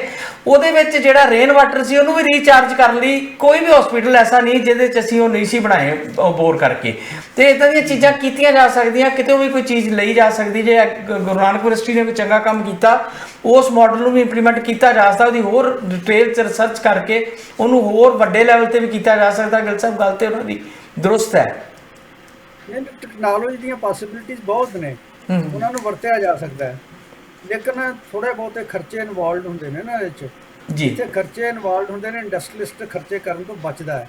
ਤੇ ਇਸ ਕਰਕੇ ਉਹਨੂੰ ਉਹਦੇ 'ਤੇ ਚੈੱਕ ਵੀ ਰੱਖਣ ਦੀ ਲੋੜ ਹੈ, ਤੇ ਜਿੱਥੇ ਜ਼ਰੂਰਤ ਪਏ ਤਾਂ ਉਹਦੀ ਮਦਦ ਵੀ ਕੀਤੀ ਜਾ ਸਕਦੀ ਹੈ। ਤੇ ਮਾਡਲ ਜਿਹੜੇ ਇਹਨਾਂ ਨੇ ਹੰਸਪਾਲ ਸਾਹਿਬ ਨੇ ਜ਼ਿਕਰ ਕੀਤਾ ਜਿਨ੍ਹਾਂ ਦਾ, ਇਹ ਮਾਡਲ ਸਾਡੇ ਕੰਮ ਆ ਸਕਦੇ ਨੇ। PIU 'ਚ ਇਸ ਤੋਂ ਵੀ ਵੱਧ ਕੰਮ ਹੋਇਆ ਇਸ ਦੇ ਵਿੱਚ ਜੀ। ਮੈਂ ਜ਼ਿਕਰ ਕਰ ਰਿਹਾ ਸੀਗਾ ਹੁਣ ਜਿੰਨੀ ਵੇਸਟ ਆ ਨਾ ਸਾਡੀ, ਜਿਹਨੂੰ ਅਸੀਂ ਕਹਿੰਦੇ ਹਾਂ ਕਿ ਗੰਦਗੀ ਆ ਬਹੁਤ, ਉਹ ਬਹੁਤ ਪ੍ਰੈਸ਼ੀਅਸ ਚੀਜ਼ ਹੈ। ਉਹਦੇ ਤੋਂ CNG ਗੈਸ ਤੇ ਮਨਿਓਰ ਬਹੁਤ ਵਧੀਆ ਬਣਦੀ ਹੈ ਜੀ। ਤਾਂ ਇਹ ਸਾਰੇ ਨੂੰ ਅਸੀਂ ਵਰਤ ਕੇ ਜਿਹੜੀ ਲਾਇਬਿਲਿਟੀ ਹੈ ਉਹਨੂੰ ਏਸੈਟ 'ਚ ਕਨਵਰਟ ਕਰਕੇ ਅਸੀਂ ਅੱਗੇ ਵੱਧ ਸਕਦੇ ਹਾਂ। ਔਰ ਨਾਲ ਜਿਹੜੀਆਂ ਨਾਨ ਪੋਲੂਟਿੰਗ ਇੰਡਸਟਰੀਜ਼ ਨੇ ਉਹਨਾਂ ਨੂੰ ਪ੍ਰਮੋਟ ਕਰ ਸਕਦੇ ਹਾਂ, ਜਿਵੇਂ ਕੰਪਿਊਟਰ ਹੈ, ਆਰਟੀਫਿਸ਼ੀਅਲ ਇੰਟੈਲੀਜੈਂਸ ਹੈ, ਸੌਫਟਵੇਅਰ ਪ੍ਰੋਗਰਾਮਸ ਨੇ, ਜਿਹੜੇ ਪਾਰਕਸ ਨੇ ਇਹ ਡਿਵੈਲਪ ਕਰ ਸਕਦੇ ਆ। ਅੰਮ੍ਰਿਤਸਰ ਵੀ ਬਣ ਸਕਦੇ, ਇੰਟਰਨੈਸ਼ਨਲ ਏਅਰਪੋਰਟ ਹੈ, ਮੋਹਾਲੀ ਦੇ ਨੇੜੇ ਵੀ ਬਣ ਸਕਦੇ ਨੇ। ਬਹੁਤ ਸਾਰੀਆਂ ਪੋਸੀਬਿਲਿਟੀਜ਼ ਹੈਗੀਆਂ ਨੇ, ਜੇ ਵਿਲ ਹੋਵੇ ਤੇ ਕੰਮ ਕੀਤੇ ਜਾ ਸਕਦੇ ਨੇ। ਡਾਕਟਰ ਸਾਹਿਬ ਪਿੰਗਲਵਾੜਾ ਵਾਲਿਆਂ ਨੇ ਵੀ ਇੱਕ ਮਾਡਲ ਸਥਾਪਿਤ ਕੀਤਾ ਹੋਇਆ ਜੀ। ਉੱਥੇ ਮੇਰੇ ਮਿੱਤਰ ਹੀ ਨੇ, ਮੇਰੇ ਪਿੰਡ ਤੋਂ ਹੀ ਨੇ, ਦੋਸਤ ਸਾਡੇ ਮਾਸਟਰ ਸੀਗੇ ਉਹ ਰਾਜਵੀਰ ਹੀ ਨਹੀਂ, ਉਹ ਖੇਤੀਬਾੜੀ ਦਾ ਦੇਖਦੇ ਆ ਤੇ ਖਾਲਸਾ ਕਾਲਜ ਦੀ ਜਿਹੜੀ ਪਿੱਛੇ ਪਈ ਜ਼ਮੀਨ ਹੈ ਉਹਨੂੰ ਵੀ ਉਹ ਦੇਖਭਾਲ ਉਹੀ ਕਰਦੇ ਆ। ਔਰ ਉਹਨਾਂ ਦਾ ਜਿਹੜਾ ਮਾਡਲ ਹੈ ਉਹ ਕਹਿੰਦੇ ਕਿ ਅਸੀਂ ਐਗਰੀਕਲਚਰ ਯੂਨੀਵਰਸਿਟੀ ਨੂੰ ਵੀ ਕਈ ਵਾਰ ਚੈਲੰਜ ਕਰਦੇ ਆ ਕਿ ਤੁਸੀਂ ਸਾਡੇ ਵਾਲਾ ਮਾਡਲ ਬਣਾ ਕੇ ਦੇਖੋ, ਅਸੀਂ ਤੁਹਾਡੇ ਨਾਲੋਂ ਜ਼ਿਆਦਾ ਪ੍ਰੋਡਕਸ਼ਨ ਕਰਕੇ ਦਿਖਾ ਰਹੇ ਹਾਂ। ਇਹੋ ਜਿਹੇ ਜਿਹੜੇ ਐਕਸਪੈਰੀਮੈਂਟ ਜਿੱਥੇ ਹੋਏ ਨੇ ਉਹਨਾਂ ਨੂੰ, ਜਿਹੜੇ ਕਾਮਯਾਬ ਐਕਸਪੈਰੀਮੈਂਟਸ ਨੇ ਉਹਨਾਂ ਨੂੰ ਲਾਰਜ ਸਕੇਲ ਤੇ ਇੰਪਲੀਮੈਂਟ ਕਰਨਾ ਚਾਹੀਦਾ ਨਾ, ਉਹਨਾਂ ਦੀ ਸਪੋਰਟ ਵੀ ਕਰਨੀ ਚਾਹੀਦੀ ਹੈ। ਅਸਲ 'ਚ ਜਿਹੜੀ ਨੈਚੁਰਲ ਫਾਰਮਿੰਗ ਹੈ ਜਾਂ ਆਰਗੈਨਿਕ ਫਾਰਮਿੰਗ ਆ, ਉਹਦੀ ਅਸਲ ਪ੍ਰੋਬਲਮ ਇਹ ਹੈ ਮਾਰਕੀਟਿੰਗ। ਕਿ ਜਦੋਂ ਤੁਸੀਂ ਫਸਲ ਪੈਦਾ ਕਰ ਲੈਂਦੇ ਜੇ ਆਪਣੇ ਘਰ ਵਾਸਤੇ ਪੈਦਾ ਕਰਦੇ, ਫਿਰ ਸਮੱਸਿਆ ਨਹੀਂ ਆਉਂਦੀ। ਜਦੋਂ ਤੁਸੀਂ ਮੰਡੀ 'ਚ ਵੇਚਣ ਜਾਂਦੇ ਜੇ ਤੇ ਦੂਜਾ ਬੰਦਾ ਤੁਹਾਡੇ ਤੇ ਇਤਬਾਰ ਨਹੀਂ ਕਰਦਾ ਕਿ ਤੁਹਾਡੀ ਪ੍ਰੋਡਕਟ ਆਰਗੈਨਿਕ ਹੈ ਕਿ ਨਹੀਂ ਹੈ। ਉਹਦੇ ਵਾਸਤੇ ਮਾਰਕੀਟਿੰਗ ਦਾ, ਟੈਸਟਿੰਗ ਦਾ ਇੰਤਜ਼ਾਮ ਕਰਨਾ, ਇਨਫਰਾਸਟ੍ਰਕਚਰ ਬਣਾਉਣਾ, ਸਾਰੀਆਂ ਗੱਲਾਂ ਜਿਹੜੀਆਂ ਨੇ ਇਹ ਮੰਗ ਕਰਦੀਆਂ ਨੇ ਧਿਆਨ ਗਵਰਨਮੈਂਟ ਦੀ। ਕਿਉਂਕਿ ਰੈਗੂਲੇਸ਼ਨ ਜਿਹੜਾ ਹੈ ਉਹ ਬਹੁਤ ਇੰਪੋਰਟੈਂਟ ਹੈ। ਰੈਗੂਲੇਸ਼ਨ ਤੋਂ ਬਿਨਾਂ ਸਿਸਟਮ ਵਰਕ ਕਰਦਾ ਤੇ ਐਪਲੀਕੇਸ਼ਨ ਤੋਂ ਬਗੈਰ, ਲਿਸਟਿੰਗ ਤੋਂ ਬਗੈਰ ਲੋਕੀ ਇਤਬਾਰ ਨਹੀਂ ਕਰਦੇ ਹੈਗੇ। ਤੇ ਇਸ ਕੰਮ 'ਚ ਅਸੀਂ ਕਾਫੀ ਫਾਡੀ ਹਾਂ ਪਿਛਲੇ ਸਮੇਂ ਦੇ ਵਿੱਚ। ਤੇ ਇਸੇ ਕਰਕੇ ਜਿਹੜਾ ਐਕਸਪੈਰੀਮੈਂਟੇਸ਼ਨ ਹੈ, ਜਿਹੜੀ ਲੰਕਾ 'ਚ ਫੇਲ ਹੋਇਆ, ਜਿਹੜਾ ਅਸੀਂ ਚਾਹੁੰਦੇ ਹਾਂ ਕਿ ਪੰਜਾਬ 'ਚ ਕਾਮਯਾਬ ਹੋਵੇ, ਉਹਨੂੰ ਪੜਾਅਵਾਰ ਤਰੀਕੇ ਦੇ ਨਾਲ ਚਲਾਉਣਾ ਚਾਹੀਦਾ ਹੈਗਾ। ਪਹਿਲਾਂ ਥੋੜ੍ਹੇ ਜਿਹੇ ਏਰੀਏ ਦੇ ਵਿੱਚ, ਫਿਰ ਥੋੜ੍ਹੇ ਜਿਹੇ ਵੱਡੇ ਏਰੀਏ 'ਚ, ਉਸ ਤੋਂ ਬਾਅਦ ਜ਼ਿਆਦਾ ਏਰੀਏ 'ਚ, ਤੇ ਇਹਨੂੰ ਫਿਰ ਅਸੀਂ ਪ੍ਰੋਸਪੈਰਿਟੀ ਵੱਲ, ਹਾਈ ਵੈਲਿਊ ਕ੍ਰਾਪਸ ਵੱਲ ਲਿਜਾ ਸਕਦੇ ਹਾਂ। ਅੱਛਾ ਡਾਕਟਰ ਸਾਹਿਬ, ਜਦੋਂ ਪੰਜਾਬ ਦੀ ਸਮਾਂ ਹੋ ਗਿਆ ਵੈਸੇ ਆਪਣਾ, ਮੈਂ ਹੁਣ ਇੱਕੋ ਹੀ ਕੁਐਸਚਨ ਕਰਨਾ ਆ। ਵੈਸੇ ਮੈਨੂੰ ਤਾਂ ਬੜਾ ਅੱਛਾ ਲੱਗ ਰਿਹਾ ਸੀ, ਮੇਰਾ ਦਿਲ ਕਰਦਾ ਕਿ ਸੁਸ਼ੀਲ ਵਾਲਾ ਪ੍ਰੋਗਰਾਮ ਭਾਵੇਂ ਨਾ ਹੀ ਕਰਦੇ, ਆਪਾਂ ਹੋਰ ਕਰਦੇ, ਪਰ ਬਹੁਤ ਲੰਬਾ ਹੋ ਜਾਂਦਾ। ਮੈਂ ਫਿਰ ਵੀ ਇੱਕ ਕੁਐਸਚਨ ਤੁਹਾਡੇ ਨਾਲ ਹੋਰ ਕਰਨਾ ਚਾਹੁੰਦਾ ਆ, ਐਗਰੀਕਲਚਰ ਦੇ ਨਾਲ ਹੀ ਸੰਬੰਧਿਤ ਹੈ। ਸਾਡਾ ਇਸ ਵੇਲੇ ਜਿਹੜਾ ਫੋਕਸ ਆ ਕਿਤੇ ਨਾ ਕਿਤੇ ਇਸ ਗੱਲ ਵੱਲ ਵੀ ਹੋਣਾ ਚਾਹੀਦਾ ਆ ਕਿ ਜਿੱਦਾਂ ਦੀ ਪਾਕਿਸਤਾਨ ਦੀ ਸਿਚੁਏਸ਼ਨ ਹੈ, ਪਾਕਿਸਤਾਨ ਦੇ ਵਿੱਚ ਜਿੱਦਾਂ ਅਸੀਂ ਵੇਖ ਰਹੇ ਹਾਂ ਵਧੀਆ ਪੰਜਾਬ ਦਾ ਹਿੱਸਾ, ਫਰਟਾਈਲ ਲੈਂਡ ਜਿਹੜੀ ਆ ਉਹ ਪਾਕਿਸਤਾਨ ਵਾਲੇ ਪਾਸੇ ਸੀ। ਅਸੀਂ ਤੇ ਕਲਰ ਹੀ ਜਿਪਸਮ ਪਾ ਕੇ ਮੁੜ ਕੇ ਠੀਕ ਕੀਤੇ ਆ। ਤੇ ਉੱਥੇ ਹਾਲਾਤ ਹੁਣ ਇਹ ਬਣੀ ਪਏ ਆ, ਖਾਸ ਕਰਕੇ ਬਲੋਚਿਸਤਾਨ ਦੇ, ਕਿ ਆਟਾ ਨਹੀਂ ਮਿਲ ਰਿਹਾ। ਕਈ ਦਿਨਾਂ ਤੋਂ ਲੋਕ ਭੁੱਖੇ ਨੇ। ਜਦੋਂ ਕੋਈ ਸਸਤੇ ਰੇਟ ਵਾਲਾ ਆਟਾ ਆਉਂਦਾ ਉਹਦੇ ਮਗਰ ਦੌੜਦੇ ਨੇ। ਬੜਾ ਕੁਝ ਹੋ ਰਿਹਾ ਉੱਥੇ। ਤੇ ਸਾਡੇ ਕੋਲ ਸਰਪਲਸ ਚੀਜ਼ਾਂ ਪਈਆਂ ਨੇ। ਜਿਹੜਾ ਵਪਾਰ ਦੀ ਇੱਕ ਮੰਗ ਹੋ ਰਹੀ ਆ, ਬਾਰਡਰ ਖੋਲ੍ਹਣ ਦੀ ਮੰਗ ਹੋ ਰਹੀ ਆ, ਠੀਕ ਹੈ ਆਪਣੀ ਥਾਂ ਤੁਹਾਡੇ ਮਤਭੇਦ ਹੋ ਸਕਦੇ ਆ, ਪਰ ਘੱਟੋ ਘੱਟ ਜਿਹੜਾ ਇਸ ਲੈਵਲ ਤੇ ਵਪਾਰ ਹੈ ਵਾਹਗਾ ਬਾਰਡਰ ਜਾਂ ਪੰਜਾਬ ਦੇ ਬਾਰਡਰ ਰਾਹੀਂ, ਇਹ ਭਾਵੇਂ ਸਰਕਾਰ, ਪੰਜਾਬ ਦਾ ਐਡਾ ਮੁੱਦਾ ਨਹੀਂ ਹੈ, ਕੇਂਦਰ ਸਰਕਾਰ ਦੇ ਅੰਡਰ ਆਉਂਦਾ, ਪਰ ਪੰਜਾਬ ਸਰਕਾਰ ਇਹਨੂੰ ਸਟਰੋਂਗਲੀ ਉਠਾਵੇ। ਤੇ ਦੂਜੇ ਪਾਸੇ ਪਾਕਿਸਤਾਨ ਵਾਲੇ ਪਾਸਿਓਂ ਮੈਂ ਅੱਜ ਦੇਖ ਰਿਹਾ ਸੀ ਕੋਈ ਨਿਊਜ਼, ਉੱਥੋਂ ਦੇ ਇੱਕ ਏਅਰ ਮਾਰਸ਼ਲ ਰਹੇ ਨੇ, ਉਹਨਾਂ ਨੇ ਇੱਕ ਆਰਟੀਕਲ ਲਿਖਿਆ ਕਿ ਜਿਹੜੀਆਂ ਨਫ਼ਰਤਾਂ ਦਾ ਦੌਰ ਆਪਾਂ ਬੜੇ ਚਿਰ ਤੋਂ ਸਿਰਜਿਆ ਹੋਇਆ, ਆਪਾਂ ਉਹ 'ਚੋਂ ਬਾਹਰ ਨਿਕਲੀਏ। ਅਸੀਂ ਇੱਦਾਂ ਇੱਕ ਦੂਜੇ ਨੂੰ ਕੰਪੀਟੀਸ਼ਨ ਜਾਂ ਨੀਵਾਂ ਦਿਖਾ ਕੇ ਅੱਗੇ ਨਹੀਂ ਲੰਘ ਸਕਦੇ। ਜੇ ਭਾਰਤ ਚਾਈਨਾ ਨਾਲ ਝਗੜੇ ਦੇ ਬਾਵਜੂਦ ਅਰਬਾਂ ਰੁਪਈਆਂ ਦਾ ਵਪਾਰ ਕਰ ਸਕਦਾ, ਤੇ ਪਾਕਿਸਤਾਨ ਤੇ ਹਿੰਦੁਸਤਾਨ ਕਿਉਂ ਨਹੀਂ ਕਰ ਸਕਦਾ? ਤੇ ਖਾਸ ਕਰਕੇ ਸਾਡਾ ਪੰਜਾਬ ਜਿਹੜਾ ਬੈਲਟ ਆ, ਦੋਨੇ ਪਾਸੇ ਜੇ ਅਸੀਂ ਇਧਰੋਂ ਸਾਨੂੰ ਇਜਾਜ਼ਤ ਮਿਲੇ ਕੁਝ ਵਪਾਰ ਦੀ, ਤੇ ਸਾਡੇ ਵਪਾਰੀਆਂ ਨੂੰ ਵੀ ਸਹੂਲਤ ਹੋਊਗੀ, ਤੇ ਸਾਡੇ ਜਿਹੜੇ ਪ੍ਰੋਡਿਊਸਰ ਨੇ ਐਗਰੀਕਲਚਰ ਵਾਲੇ ਉਹਨਾਂ ਨੂੰ ਵੀ ਕਿਤੇ ਨਾ ਕਿਤੇ ਦੀ ਸਹੂਲਤ ਮਿਲੂਗੀ। ਇਹ ਇੱਕ ਵੱਡੀ ਮੰਗ ਜਿਹੜੀ ਆ ਇਹ ਕਿਸਾਨ ਜਥੇਬੰਦੀਆਂ ਨੂੰ ਵੀ ਉਠਾਉਣੀ ਚਾਹੀਦੀ ਹੈ ਸਰਕਾਰ ਕੋਲ, ਤੇ ਪੰਜਾਬ ਦੀ ਸਟੇਟ ਦੀ ਸਰਕਾਰ ਨੂੰ ਕੇਂਦਰ ਦੇ ਕੇ ਜ਼ੋਰ ਦੇ ਕੇ ਗੱਲ ਕਰਨੀ ਚਾਹੀਦੀ ਆ ਕਿ ਲੜਾਈਆਂ ਝਗੜੇ ਤੁਸੀਂ ਕਰੀ ਜਾਓ ਪਰ ਨਾਲ ਦੀ ਨਾਲ ਸਾਡਾ ਵਪਾਰ ਚੱਲਣ ਦਿਓ। ਇਹ ਤੁਹਾਡੀ ਗੱਲ ਬਿਲਕੁਲ ਦੁਰਸਤ ਹੈ। ਤੁਹਾਨੂੰ ਯਾਦ ਹੋਵੇਗਾ ਕਿ ਸੁਸ਼ਮਾ ਸਵਰਾਜ ਦਿੱਲੀ ਦੀ ਮੁੱਖ ਮੰਤਰੀ ਹੁੰਦੀ ਸੀ ਤੇ ਗੰਢਿਆਂ ਦੀ ਕੀਮਤ ਇੰਨੀ ਜ਼ਿਆਦਾ ਵੱਧ ਗਈ ਕਿ ਉਹਦੀ ਸਰਕਾਰ ਡਿੱਗ ਗਈ ਸੀ ਇਸ ਕਰਕੇ। ਤਾਂ ਫਿਰ ਦੂਸਰੀ ਵਾਰ ਜਦੋਂ ਗੰਢਿਆਂ ਦੀ ਸ਼ਾਰਟੇਜ ਹੋਈ, ਪਿਆਜ਼ ਦੀ ਸ਼ਾਰਟੇਜ ਹੋਈ, ਤੇ ਪਾਕਿਸਤਾਨ ਤੋਂ ਫੌਰੀ ਇੰਪੋਰਟ ਕਰਕੇ ਤੇ ਅਸੀਂ ਸਮੱਸਿਆ ਦਾ ਹੱਲ ਕਰ ਲਿਆ ਸੀਗਾ। ਇਸੇ ਤਰ੍ਹਾਂ ਪਾਕਿਸਤਾਨ ਦੇ ਵਿੱਚ ਜਿਹੜੀ ਅਨਾਜ ਦੀ ਸ਼ਾਰਟੇਜ ਹੈ, ਪੰਜਾਬ ਦੇ ਉਹਨਾਂ ਦੇ ਪਾਕਿਸਤਾਨ ਦੇ ਬਾਰਡਰ ਤੇ ਸਾਡੇ ਕੋਲ ਇੰਨਾ ਅਨਾਜ ਪਿਆ, ਸੜ ਰਿਹਾ ਅਨਾਜ ਹੈ ਜੋ ਅਸੀਂ ਉਹਨਾਂ ਨੂੰ 5-7 ਘੰਟਿਆਂ 'ਚ ਸਪਲਾਈ ਕਰ ਸਕਦੇ ਹਾਂ। ਪਰ ਬਾਰਡਰ ਖੋਲ੍ਹਣ ਦੀ ਗੱਲ ਹੈ ਨਾ, ਸਾਡੇ ਲੋਕ ਤਾਂ ਪਿਆਰ ਕਰਦੇ ਨੇ ਇੱਕ ਦੂਜੇ ਪਾਸੇ, ਪਰ ਸਰਕਾਰਾਂ ਜਿਹੜੀਆਂ ਨੇ ਉਹ ਨਫ਼ਰਤਾਂ ਦੇ ਬਾਜ਼ਾਰ ਦੇ ਵਿੱਚ ਵਿਚਰ ਰਹੀਆਂ ਨੇ, ਇੱਕ ਦੂਜੇ ਦੇ ਖਿਲਾਫ ਬੋਲ ਰਹੇ ਨੇ, ਬਿਆਨ ਦੇ ਰਹੇ ਨੇ। ਇੱਥੋਂ ਤੱਕ ਕਿ ਜਦੋਂ ਪਾਕਿਸਤਾਨ ਦੇ ਵਿੱਚ ਹੜ੍ਹ ਆਉਂਦਾ ਹੈ ਤੇ ਹਿੰਦੁਸਤਾਨ ਆਫਰ ਕਰਦਾ ਕਿ ਅਸੀਂ ਤੁਹਾਨੂੰ ਮਦਦ ਦੇਣ ਨੂੰ ਤਿਆਰ ਹਾਂ, ਤਾਂ ਉਹ ਕਹਿੰਦੇ ਅਸੀਂ ਤੁਹਾਡੀ ਮਦਦ ਵੀ ਨਹੀਂ ਲੈਣੀ। ਇਹ ਜਿਹੜਾ ਐਟੀਟਿਊਡ ਹੈ ਇਹ ਬੜਾ ਖਤਰਨਾਕ ਹੈ। ਤੇ ਮੈਂ ਸਮਝਦਾ ਕਿ ਸਿਰਫ ਪੰਜਾਬ ਗੌਰਮੈਂਟ ਨੂੰ ਜਾਂ ਪੰਜਾਬ ਦੇ ਲੋਕਾਂ ਨੂੰ ਹੀ ਬਾਰਡਰ ਲੈਂਡ ਰੂਟ ਲਈ ਖੋਲ੍ਹਣ ਦੀ ਮੰਗ ਨਹੀਂ ਕਰਨੀ ਚਾਹੀਦੀ। ਮੰਗ ਕਸ਼ਮੀਰ, ਹਿਮਾਚਲ ਪ੍ਰਦੇਸ਼, ਦਿੱਲੀ, ਉੱਤਰ ਪ੍ਰਦੇਸ਼, ਰਾਜਸਥਾਨ ਸਾਰਿਆਂ ਸੂਬਿਆਂ ਨੂੰ ਕਰਨੀ ਚਾਹੀਦੀ ਹੈ ਕਿ ਜਿਹੜਾ ਵਪਾਰ ਜਦੋਂ ਲੈਂਡ ਰੂਟ ਨਾਲ ਖੁੱਲ੍ਹਦਾ ਹੈ ਤਾਂ ਇਹਨਾਂ ਸਾਰਿਆਂ ਸੂਬਿਆਂ ਨੂੰ ਉਹਦਾ ਫਾਇਦਾ ਬਹੁਤ ਹੁੰਦਾ ਹੈਗਾ। ਤੇ ਇਹ ਜਿਹੜੀ ਨਫ਼ਰਤਾਂ ਦੀ ਸਿਆਸਤ ਹੈ ਉਹਨੂੰ ਬੰਦ ਕਰਕੇ ਸਾਨੂੰ ਜਿਹੜਾ ਵਪਾਰ ਹੈ ਉਹ ਖੋਲ੍ਹਣਾ ਚਾਹੀਦਾ ਹੈ। ਇਹਦੇ ਨਾਲ ਜਿਹੜਾ ਖਾਸ ਕਰਕੇ ਇਹ ਸੂਬੇ ਨੇ ਜਿਹੜੇ ਲੈਂਡ ਲੌਕ ਨੇ ਉਹਨਾਂ ਦਾ ਐਡਵਾਂਟੇਜ ਜਿਹੜਾ ਡਿਸਐਡਵਾਂਟੇਜ ਆ ਉਹ ਐਡਵਾਂਟੇਜ ਕਨਵਰਟ ਹੋ ਸਕਦਾ ਹੈ। ਔਰ ਜੇ ਪਾਕਿਸਤਾਨ ਵਪਾਰ ਖੋਲ੍ਹ ਲੇ ਹਿੰਦੁਸਤਾਨ ਦੇ ਨਾਲ ਤੇ ਪਾਕਿਸਤਾਨ ਸੈਂਟਰਲ ਏਸ਼ੀਆ ਨੂੰ ਵਪਾਰ ਅਲਾਓ ਕਰੇ ਵਾਇਆ ਟ੍ਰਾਂਜ਼ਿਟ ਰੂਟ ਰਾਹੀਂ, ਤੇ ਪਾਕਿਸਤਾਨ ਨੂੰ ਕਾਫੀ ਰੈਵਨਿਊ ਵਿੱਚੋਂ ਪੈਦਾ ਹੋ ਸਕਦਾ ਹੈ ਤੇ ਹਿੰਦੁਸਤਾਨ ਨੂੰ ਕਾਫੀ ਵੱਡੀ ਮਾਰਕੀਟ ਮਿਲ ਸਕਦੀ ਹੈ। ਤਾਂ ਹੁਣ ਕਿਉਂਕਿ ਹਿੰਦੁਸਤਾਨ ਰਸ਼ੀਆ ਨਾਲ ਵਪਾਰ ਕਰਨ 'ਚ ਇੰਟਰਸਟਿਡ ਹੈ, ਸੈਂਟਰ ਏਸ਼ੀਆ ਨਾਲ ਵਪਾਰ ਕਰਨ 'ਚ ਇੰਟਰਸਟਿਡ ਹੈ, ਤੇ ਪਾਕਿਸਤਾਨ ਨੂੰ ਫੌਰੀ ਇਸ ਕਿਸਮ ਦੀ ਲੋੜ ਹੈ, ਤਾਂ ਇਹ ਬਾਰਡਰ ਜੇ ਖੋਲ੍ਹ ਦਿੱਤਾ ਜਾਵੇ ਤੇ ਕਾਫੀ ਦੋਵਾਂ ਪਾਸਿਆਂ ਵਾਸਤੇ ਯੂਜ਼ਫੁਲ ਹੋ ਸਕਦਾ ਹੈ। ਤੇ ਇਸ ਕਰਕੇ ਮੈਂ ਸਮਝਦਾ ਕਿ ਦੋਵਾਂ ਦੇਸ਼ਾਂ ਨੂੰ ਅੱਜ ਬਿਆਨ ਵੀ ਲੱਗਿਆ ਹੈਗਾ ਸ਼ਾਹ ਨਵਾਜ਼ ਉਹਨਾਂ ਦਾ, ਸ਼ਰੀਫ ਉਹਨਾਂ ਦਾ, ਕਿ ਸਾਨੂੰ ਗੱਲਬਾਤ ਕਰਨੀ ਚਾਹੀਦੀ ਹੈ ਤੇ ਸਾਨੂੰ ਪੀਸਫੁਲ ਨੇਬਰ ਦੇ ਤੌਰ 'ਤੇ ਰਹਿਣਾ ਚਾਹੀਦਾ। ਪਰ ਨਾਲ ਉਹਨੇ ਕਸ਼ਮੀਰ ਵਾਲੀ ਗੱਲ ਜਿਹੜੀ ਫਿਰ ਟੰਟਾ ਵਿੱਚ ਫਸਾਤਾ, ਜਿਹਦੇ ਨਾਲ ਗੱਲਬਾਤ ਫਿਰ ਅੱਗੇ ਨਹੀਂ ਤੁਰਦੀ। ਸੋ ਮੈਂ ਸਮਝਦਾ ਕਿ ਜਿਹੜੀ ਲਾਈਨ ਆਫ ਕੰਟਰੋਲ ਹੈ ਉਹਨੂੰ ਬਾਰਡਰ ਮੰਨ ਕੇ ਤੇ ਸਾਨੂੰ ਵਪਾਰ ਦੇ ਰਸਤੇ ਖੋਲ੍ਹ ਦੇਣੇ ਚਾਹੀਦੇ ਨੇ, ਤੇ ਅਗਲੀਆਂ ਸਮੱਸਿਆ ਵਾਸਤੇ ਗੱਲਬਾਤ ਰਾਹੀਂ ਉਹਨਾਂ ਦੇ ਹੱਲ ਲੱਭਣ ਦੀ ਕੋਸ਼ਿਸ਼ ਕਰਦੇ ਰਹਿਣਾ ਚਾਹੀਦਾ ਹੈ। ਤੇ ਇਹ ਜਿਹੜੀ ਸਾਂਝ ਆ ਦੋਵਾਂ ਦੇਸ਼ਾਂ ਦੇ ਵਿੱਚ, ਇਹ ਪ੍ਰਾਸਪੈਰਿਟੀ ਦੀ ਪੂੰਜੀ ਆ ਦੋਵਾਂ ਵਾਸਤੇ। ਦੋਵੇਂ ਮੁਲਕ ਡਿਫੈਂਸ ਦੇ ਉੱਤੇ ਇੰਨਾ ਪੈਸਾ ਖਰਚ ਕਰ ਰਹੇ ਨੇ, ਜੇ ਅਸੀਂ ਉਹਦੇ ਚੋਂ 25% ਵੀ ਘਟਾ ਦਈਏ ਕਿਸੇ ਇਸ ਤਰ੍ਹਾਂ ਦੇ ਆਪਣੀ ਟੈਨਸ਼ਨ ਬਾਰਡਰ ਦੀ ਘਟਾ ਕੇ, ਤੇ ਅਸੀਂ ਹੈਲਥ ਤੇ ਐਜੂਕੇਸ਼ਨ ਦੇ ਉੱਤੇ ਕਾਫੀ ਬਜਟ ਵਧਾ ਸਕਦੇ ਹਾਂ। ਜਿਹੜੀ ਹੁਣ ਰਿਪੋਰਟ ਆਈ ਆ ਆਕਸਫੈਮ ਦੀ, ਉਹਦੇ 'ਚ ਇਹ ਕਹਿ ਰਹੇ ਨੇ ਕਿ ਜੇ ਤੁਸੀਂ ਕੁਛ ਖਰਚਾ ਵਧਾ ਦਿਓ, 2.5% ਇੰਡੀਆ GDP ਦਾ ਹੈਲਥ ਉੱਤੇ ਖਰਚ ਕਰਨ ਲੱਗ ਜੇ ਔਰ ਐਜੂਕੇਸ਼ਨ ਦੇ ਉੱਤੇ 6% ਖਰਚ ਕਰਨ ਲੱਗ ਜੇ ਸਾਡੀ GDP ਦਾ, ਤਾਂ ਇਹਦੇ ਨਾਲ ਸਾਡੇ ਸਾਰੇ ਸਕੂਲ ਠੀਕ ਹੋ ਸਕਦੇ ਨੇ, ਸਾਰੀ ਹੈਲਥ ਠੀਕ ਹੋ ਸਕਦੀ ਹੈ। ਤੇ ਇਸ ਕਰਕੇ ਇਹ ਰਸਤੇ ਨੇ ਜਿਹਦੇ ਨਾਲ ਅਸੀਂ ਪ੍ਰਾਸਪੈਰਿਟੀ ਵੱਲ ਨੂੰ ਵੱਧ ਸਕਦੇ ਹਾਂ, ਤੇ ਟੈਨਸ਼ਨ ਘਟਾਉਣ ਦੇ ਨਾਲ ਬਾਰਡਰ 'ਤੇ ਸਾਡੇ ਖਰਚੇ ਜ਼ਰੂਰ ਘਟਣਗੇ, ਔਰ ਇਹਦੇ ਨਾਲ ਜਿਹੜੀ ਸਮਗਲਿੰਗ ਹੋ ਰਹੀ ਹੈ ਨਸ਼ੇ ਦੀ ਉਹ ਵੀ ਬੰਦ ਹੋਏਗੀ, ਔਰ ਹੋਰ ਕਈ ਕਿਸਮ ਦੀਆਂ ਸਮੱਸਿਆਵਾਂ ਇਹਦੇ ਨਾਲ ਹੱਲ ਹੁੰਦੀਆਂ ਨੇ, ਰੁਜ਼ਗਾਰ ਬਹੁਤ ਫੈਲਦਾ ਹੈ, ਤੇ ਬਾਰਡਰ ਡਿਸਟ੍ਰਿਕਟਸ ਜਿਹੜੇ ਨੇ ਉਹਨਾਂ ਦੀ ਪ੍ਰਾਸਪੈਰਿਟੀ ਬਹੁਤ ਵੱਧ ਜਾਂਦੀ ਹੈ ਇਹਦੇ ਨਾਲ। ਬਿਲਕੁਲ ਡਾਕਟਰ ਸਾਹਿਬ, ਸਹੀ ਗੱਲ ਹੈਗੀ ਆ, ਪਰ ਇਸ ਵੇਲੇ ਮੈਨੂੰ ਲੱਗਦਾ ਕਿ ਪੰਜਾਬ ਦੇ ਵਿੱਚ ਸਭ ਤੋਂ ਸਟਰੋਂਗ ਪ੍ਰੈਸ਼ਰ ਗਰੁੱਪ ਕਿਸਾਨ ਜਥੇਬੰਦੀਆਂ ਹੀ ਨੇ, ਤੇ ਸਭ ਤੋਂ ਜ਼ਿਆਦਾ ਜਿਹੜਾ ਵਾ ਕਿਸਾਨ ਆਪਣੇ ਆਪ ਨੂੰ ਮਹਿਸੂਸ ਕਰ ਰਿਹਾ ਕਿ ਮੈਂ ਦੁਖੀ ਹਾਂ, ਜਿਸ ਤਰ੍ਹਾਂ ਦੇ ਉੱਥੇ ਸੁਸਾਈਡ ਹੋ ਰਹੇ ਨੇ, ਕਈ ਕੁਝ ਹੋ ਰਿਹਾ, ਤੇ ਕਿਸਾਨ ਅਗਲੀ ਪੀੜ੍ਹੀ ਦੀ ਵੀ ਚਿੰਤਾ ਕਰ ਰਿਹਾ ਕਿ ਬੱਚਿਆਂ ਨੂੰ ਹੁਣ ਜਿੱਦਾਂ ਆਪਾਂ ਜੋ ਗਿਣਤੀਆਂ ਕਰਨ ਲੱਗਦੇ ਕਿ ਬਾਹਰ ਨੂੰ ਭੇਜ ਰਿਹਾ, ਉਹ ਇਸੇ ਡਰ ਤੋਂ ਭੇਜ ਰਿਹਾ ਕਿ ਸਾਡਾ ਬੱਚਾ ਜਾਂ ਤੇ ਨਸ਼ੇ 'ਚ ਮਾਰਿਆ ਜਾਊਗਾ ਤੇ ਜਾਂ ਫਿਰ ਸਾਡੇ ਕੋਲ ਕਰਜ਼ਾ ਨਹੀਂ ਲੱਥਣਾ। ਤੇ ਇਸ ਪ੍ਰੈਸ਼ਰ ਗਰੁੱਪ ਨੂੰ ਸਹੀ ਸੇਧ ਲੈ ਕੇ ਸਰਕਾਰ ਨੂੰ ਲੱਗਦਾ ਕਿ ਸਰਕਾਰ ਕਿਸਾਨਾਂ ਦੀ ਗੱਲ ਜ਼ਿਆਦਾ ਸੁਣ ਰਹੀ ਆ, ਤੇ ਹੋਰ ਜਿਹੜੇ ਨਿੱਕੇ ਮੋਟੇ ਗਰੁੱਪ ਨੇ ਉਹਨਾਂ ਦੀ ਅਜੇ ਗੱਲ ਬਹੁਤੀ ਸੁਣਵਾਈ ਨਹੀਂ ਭਾਵੇਂ ਕਿ ਕੰਮ ਹੋ ਰਹੇ ਨੇ ਥੋੜੇ ਬਹੁਤ, ਆਪਾਂ ਉਹ ਤੋਂ ਤਸੱਲੀ ਪ੍ਰਗਟ ਕਰਦੇ ਹਾਂ, ਪਰ ਨਾਲ ਦੀ ਨਾਲ ਕਿਸਾਨ ਜਥੇਬੰਦੀਆਂ ਨੂੰ ਜਿਹੜੇ ਇਦਾਂ ਦੇ ਮਸਲੇ ਆ, ਹਾਲਾਂਕਿ ਸਾਰਿਆਂ 'ਚ ਉਹਨਾਂ ਦੀ ਇਨਵੋਲਵਮੈਂਟ ਨਹੀਂ ਹੋ ਸਕਦੀ, ਪਰ ਜਿੱਦਾਂ ਬਾਰਡਰ ਖੋਲ੍ਹਣ ਵਾਲਾ ਮਸਲਾ ਹੈ ਜਿਹਦੇ ਵਿੱਚ ਪੰਜਾਬ ਦੇ ਪ੍ਰੋਡਿਊਸ ਨੂੰ ਐਗਰੋ ਪ੍ਰੋਡਿਊਸ ਨੂੰ ਇੱਧਰ ਉੱਧਰ ਕਰਕੇ ਕਿਸਾਨੀ ਦੀ ਵੀ ਹਾਲਤ ਵੀ ਬਿਹਤਰ ਹੋ ਸਕਦੀ ਆ। ਇਹ ਮੰਗ ਜ਼ੋਰਦਾਰ ਢੰਗ ਨਾਲ ਉਠਾਉਣੀ ਚਾਹੀਦੀ ਹੈ ਮੇਰੇ ਖਿਆਲ 'ਚ, ਤੇ ਸ਼ਾਇਦ ਸਰਕਾਰਾਂ ਉਹਨਾਂ ਦੀ ਗੱਲ ਸੁਣਨ ਨਵੇਂਗੀ। ਜੇ ਤੁਹਾਨੂੰ ਸ਼ਾਇਦ ਪਤਾ ਹੋਵੇ ਕਿ ਕੁਝ ਕਿਸਾਨ ਜਥੇਬੰਦੀਆਂ ਵੱਲੋਂ ਨਹਿਰੀ ਪਾਣੀ ਦੀ ਗੱਲ ਜਿਵੇਂ ਪਹਿਲਾਂ ਆਪਾਂ ਕੀਤੀ ਆ, ਤੇ ਨਾਲ ਪਾਕਿਸਤਾਨ ਦਾ ਬਾਰਡਰ ਖੋਲ੍ਹਣ ਦੀ ਗੱਲ ਕੀਤੀ ਜਾ ਰਹੀ ਹੈ, ਤੇ ਆਉਣ ਵਾਲੇ ਦਿਨਾਂ ਦੇ ਵਿੱਚ ਇਹ ਗੱਲ ਜ਼ੋਰ ਫੜ ਸਕਦੀ ਹੈ। ਔਰ ਇਹ ਟ੍ਰੈਜਡੀ ਇਹ ਆ ਕਿ ਜਿਹੜੀ ਮੌਜੂਦਾ ਆਮ ਆਦਮੀ ਪਾਰਟੀ ਦੀ ਸਰਕਾਰ ਹੈ, ਇਹਦਾ ਜਿਹੜਾ ਤਾਲਮੇਲ ਹੈ ਸੈਂਟਰ ਗਵਰਨਮੈਂਟ ਨਾਲ, ਠੀਕ ਨਹੀਂ ਬੈਠ ਰਿਹਾ।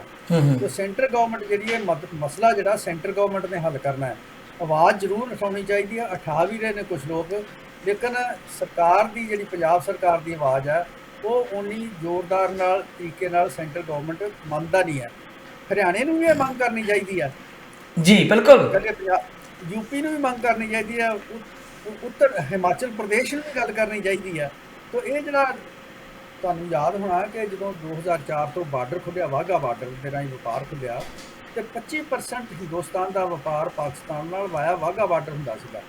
ਉਹ ਇਸ ਕਰਕੇ ਕਿ ਵੈਗਨ ਦੇ ਵਿੱਚ ਸਮਾਨ ਰੱਖੋ ਜਾਂ ਟਰੱਕ ਸਮਾਨ ਰੱਖੋ, ਸਿੱਧਾ ਪਾਕਿਸਤਾਨ ਚਲਾ ਜਾਂਦਾ ਜੀ। ਤੇ ਜੇ ਤੁਸੀਂ ਕਾਂਦਰਾ ਪੋਰਟ ਰਾਹੀਂ ਜਾਂ ਬੰਬੇ ਪੋਰਟ ਰਾਹੀਂ ਭੇਜਣਾ, ਤੇ ਪਹਿਲਾਂ ਇੱਥੋਂ ਬੁੱਕ ਕਰੋ ਵੈਗਨ, ਉਸ ਤੋਂ ਬਾਅਦ ਪੋਰਟ ਦੇ ਉੱਤੇ ਉਹਨੂੰ ਆਫਲੋਡ ਕਰੋ। ਹੈਂਡਲਿੰਗ ਦੇ ਖਰਚੇ, ਯਾਨੀ ਕਿ ਹੈਂਡਲਿੰਗ ਦੇ ਖਰਚੇ ਬਹੁਤ ਜ਼ਿਆਦਾ ਵੱਧ ਜਾਂਦੇ ਆ ਜੀ। ਹਾਂਜੀ, ਬਹੁਤ ਜ਼ਿਆਦਾ ਦੁਗਣਾ ਤਿਗਣਾ ਖਰਚਾ ਹੋ ਜਾਂਦਾ ਹੈਗਾ ਜੀ ਜੀ। ਤੇ ਕਈ ਵਾਰੀ ਜਿਹੜਾ ਪੈਰੀਸ਼ੇਬਲ ਗੁੱਡਸ ਨੇ, ਸਬਜ਼ੀਆਂ ਨੇ, ਟਮਾਟਰ ਨੇ, ਹੋਰ ਚੀਜ਼ਾਂ ਨੇ, ਇਹ ਖਰਾਬ ਹੋ ਜਾਂਦੀਆਂ ਇਸ ਪ੍ਰੋਸੈਸ ਦੇ ਵਿੱਚ। ਤੇ ਇਸ ਕਰਕੇ ਮੈਂ ਸਮਝਦਾ ਕਿ ਇਹ ਜਿਹੜਾ ਬਾਰਡਰ ਖੋਲ੍ਹਣਾ ਹੈ ਇਹ ਕਿਸਾਨੀ ਵਾਸਤੇ ਬੜਾ ਹੈਲਪਫੁਲ ਹੋ ਸਕਦਾ ਹੈ, ਬਾਗਬਾਨੀ ਵਾਸਤੇ ਬੜਾ ਹੈਲਪਫੁਲ ਹੋ ਸਕਦਾ ਹੈ। ਹਿਮਾਚਲ ਦਾ ਸੇਬ, ਸ਼੍ਰੀਨਗਰ ਦਾ ਸੇਬ ਜਿਹੜਾ ਹੈ ਉਹ ਪਾਕਿਸਤਾਨ ਵਿੱਚ ਵਿਕੂਗਾ ਬਹੁਤ ਵੱਡੀ ਪੱਧਰ 'ਤੇ, ਫਲ ਵਿਕਣਗੇ, ਸਬਜ਼ੀਆਂ ਵਿਕਣਗੀਆਂ, ਆਲੂ ਵਿਕੇਗਾ, ਹੋਰ ਬਹੁਤ ਸਾਰਾ ਸਮਾਨ ਜਿਹੜਾ ਵਿਕਦਾ। ਔਰ ਖਾਸ ਕਰਕੇ ਪੰਜਾਬ ਦੇ ਵਿੱਚ ਐਗਰੀਕਲਚਰ ਮਸ਼ੀਨਰੀ ਜਿਹੜੀ ਅਸੀਂ ਪ੍ਰੋਡਿਊਸ ਕਰਦੇ ਹਾਂ, ਪਾਕਿਸਤਾਨ ਵਿੱਚ ਉਹਦੀ ਬਹੁਤ ਡਿਮਾਂਡ ਹੈ। ਹਾਰਵੈਸਟਰ ਨੇ, ਕੰਬਾਈਨਾਂ ਨੇ, ਹੈਰੋਜ਼ ਨੇ, ਇਹਨਾਂ ਦੀ ਬਹੁਤ ਡਿਮਾਂਡ ਹੈ ਪਾਕਿਸਤਾਨ ਦੇ ਵਿੱਚ, ਔਰ ਇਹ ਅਸੀਂ ਉਹਨਾਂ ਨੂੰ ਬੜੀ ਕੁਇਕਲੀ ਸਪਲਾਈ ਕਰ ਸਕਦੇ ਹਾਂ, ਔਰ ਟਾਈਮ ਬਹੁਤ ਘੱਟ ਲੱਗਦਾ ਹੈ। ਸੋ ਇਸ ਕਰਕੇ ਮੈਂ ਸਮਝਦਾ ਬਾਰਡਰ ਖੋਲ੍ਹਣ ਦੇ ਨਾਲ ਇਸ ਏਰੀਏ ਦੇ ਵਿੱਚ ਦਾ ਤਰੱਕੀ ਦਾ ਰਾਹ ਖੁੱਲ੍ਹਦਾ ਹੈ। ਜਦੋਂ ਵਪਾਰ ਖੁੱਲ੍ਹਦਾ ਨਾ, ਤੇ ਇਹ ਇੰਡਸਟਰੀ ਵੀ ਪ੍ਰਮੋਟ ਹੁੰਦੀ ਆ, ਤੇ ਉਹਦੇ ਨਾਲ ਜਿਹੜੇ ਐਗਜ਼ਿਲਰੀ ਸਰਵਿਸਿਜ਼ ਜਿਵੇਂ ਟਰਾਂਸਪੋਰਟ ਹੈ, ਹੋਟਲਿੰਗ ਹੈ, ਢਾਬੇ ਨੇ, ਇਹ ਸਾਰਿਆਂ ਦਾ ਬਿਜ਼ਨਸ ਬਹੁਤ ਐਕਸਪੈਂਡ ਕਰਦਾ ਹੈਗਾ, ਤੇ ਇਹਨੂੰ ਖੋਲ੍ਹਣਾ ਚਾਹੀਦਾ। ਮੈਂ ਸਮਝਦਾ ਇਸ ਗੱਲ ਦੇ ਵਿੱਚ ਹੀ ਸਮਝਦਾਰੀ ਹੈ। ਬਿਲਕੁਲ ਡਾਕਟਰ ਸਾਹਿਬ, ਹੋਰ ਤੇ ਹੋਰ ਨਫ਼ਰਤਾਂ ਘਟਦੀਆਂ ਨੇ, ਡਿਪਲੋਮੈਟਿਕ ਰਿਲੇਸ਼ਨ ਵੀ ਚੰਗੇ ਹੁੰਦੇ ਆ, ਰਾਜਨੀਤਿਕ ਸੰਬੰਧ ਵੀ ਬਣਦੇ ਕੰਟਰੀ ਦੇ, ਆਪਾਂ ਜੇ ਵੱਡੇ ਐਂਗਲ ਤੋਂ ਸੋਚੀਏ ਤਾਂ ਬਹੁਤ ਫਾਇਦੇ ਹੁੰਦੇ ਆ। ਸੋ ਬਹੁਤ ਸਾਰੀਆਂ ਗੱਲਾਂ ਰਹਿ ਗਈਆਂ ਡਾਕਟਰ ਸਾਹਿਬ, ਮੈਂ ਚਾਹੁੰਦਾ ਸੀ ਤੁਹਾਡੇ ਕੋਲ ਜਿਹੜੀ ਰਿਪੋਰਟ ਆਈ ਉੱਤੇ ਫੇਰ ਕਿਸੇ ਦਿਨ ਬੇਨਤੀ ਕਰੂੰਗਾ ਤੁਹਾਨੂੰ ਕਿ ਦੁਬਾਰਾ ਸਾਨੂੰ ਆ ਕੇ ਉੱਤੇ ਵੀ ਦੱਸੋ ਕਿ ਭਾਰਤ ਵਿੱਚ ਕੀ ਹੋ ਰਿਹਾ, ਤੇ ਦੁਨੀਆ ਭਰ ਵਿੱਚ ਇਸ ਵੇਲੇ ਜਿਹੜੀ ਸਾਡੀ ਆਰਥਿਕ ਮੰਦੀ ਦਾ ਸ਼ਿਕਾਰ ਹੋ ਰਹੇ ਆ, ਖਾਸ ਕਰਕੇ ਕੈਨੇਡਾ ਵਿੱਚ ਵੀ ਆ ਬਾਰ-ਬਾਰ ਖਬਰਾਂ ਆ ਰਹੀਆਂ ਨੇ ਕਿ ਆਉਣ ਵਾਲੇ 6 ਮਹੀਨੇ ਬੜੇ ਕਸ਼ਟਪੂਰਨ ਹੋਣਗੇ। ਮੈਂ ਫਿਰ ਬੇਨਤੀ ਕਰੂੰਗਾ ਤੁਹਾਨੂੰ ਵੀ ਇੱਕ ਦਿਨ ਫਿਰ ਆ ਕੇ ਸਾਨੂੰ ਉਹ ਚੀਜ਼ਾਂ ਜਿਹੜੀਆਂ ਰਹਿ ਗਈਆਂ, ਕਿਉਂਕਿ ਆਪਾਂ ਅੱਜ ਪੰਜਾਬ ਦੇ ਐਗਰੀਕਲਚਰ ਵੱਲ ਜ਼ਿਆਦਾ ਗੱਲ ਕੀਤੀ ਕਿਉਂਕਿ ਉਹ ਬਹੁਤ ਜ਼ਰੂਰੀ ਵੀ ਸੀਗੀ, ਤੇ ਮੈਂ ਚਾਹੂੰਗਾ ਕਿ ਤੁਸੀਂ ਫਿਰ ਸਾਡੇ ਨਾਲ ਜੁੜ ਕੇ ਤੇ ਸਾਡੇ ਦਰਸ਼ਕਾਂ ਤੱਕ ਉਹ ਜਿਹੜੇ ਆਪਣੇ ਸੁਝਾਅ ਜਾਂ ਉਹ ਗੱਲਾਂ ਨੇ ਉਹ ਜ਼ਰੂਰ ਪਹੁੰਚਾਓ ਕਿ ਜਿਹੜੀਆਂ ਰਿਪੋਰਟਾਂ ਆ ਰਹੀਆਂ ਨੇ, ਸਾਡੀਆਂ ਜਿਹੜੀ ਕੇਂਦਰ ਦੀ ਸਰਕਾਰ ਆ ਉਹ ਇਕੋਨਮੀ ਨੂੰ ਕਿਹੜੀ ਦਿਸ਼ਾ ਦੇ ਰਹੀ ਆ, ਜਾਂ ਸਾਡਾ ਮੁਲਕ ਕਿਹੜੇ ਪਾਸੇ ਵੱਧ ਰਿਹਾ, ਕਿ ਅਸੀਂ ਵੀ ਜਿਹੜਾ ਇਹ ਦੁਬਾਰਾ ਰਿਸੈਸ਼ਨ ਵੱਡਾ ਆਉਣ ਨੂੰ ਫਿਰਦਾ ਉਹਦੇ ਵਿੱਚ ਸ਼ਿਕਾਰ ਅਸੀਂ ਤਾਂ ਨਹੀਂ ਹੋ ਜਾਵਾਂਗੇ ਕਿਤੇ। ਤੇ ਇਹ ਸਾਰੀਆਂ ਚੀਜ਼ਾਂ ਤੁਹਾਡੇ ਕੋਲ ਜਾਣਾਂਗੇ। ਤੁਹਾਡਾ ਅੱਜ ਦੇ ਲਈ ਬਹੁਤ ਸ਼ੁਕਰੀਆ, ਧੰਨਵਾਦ ਡਾਕਟਰ ਸਾਹਿਬ।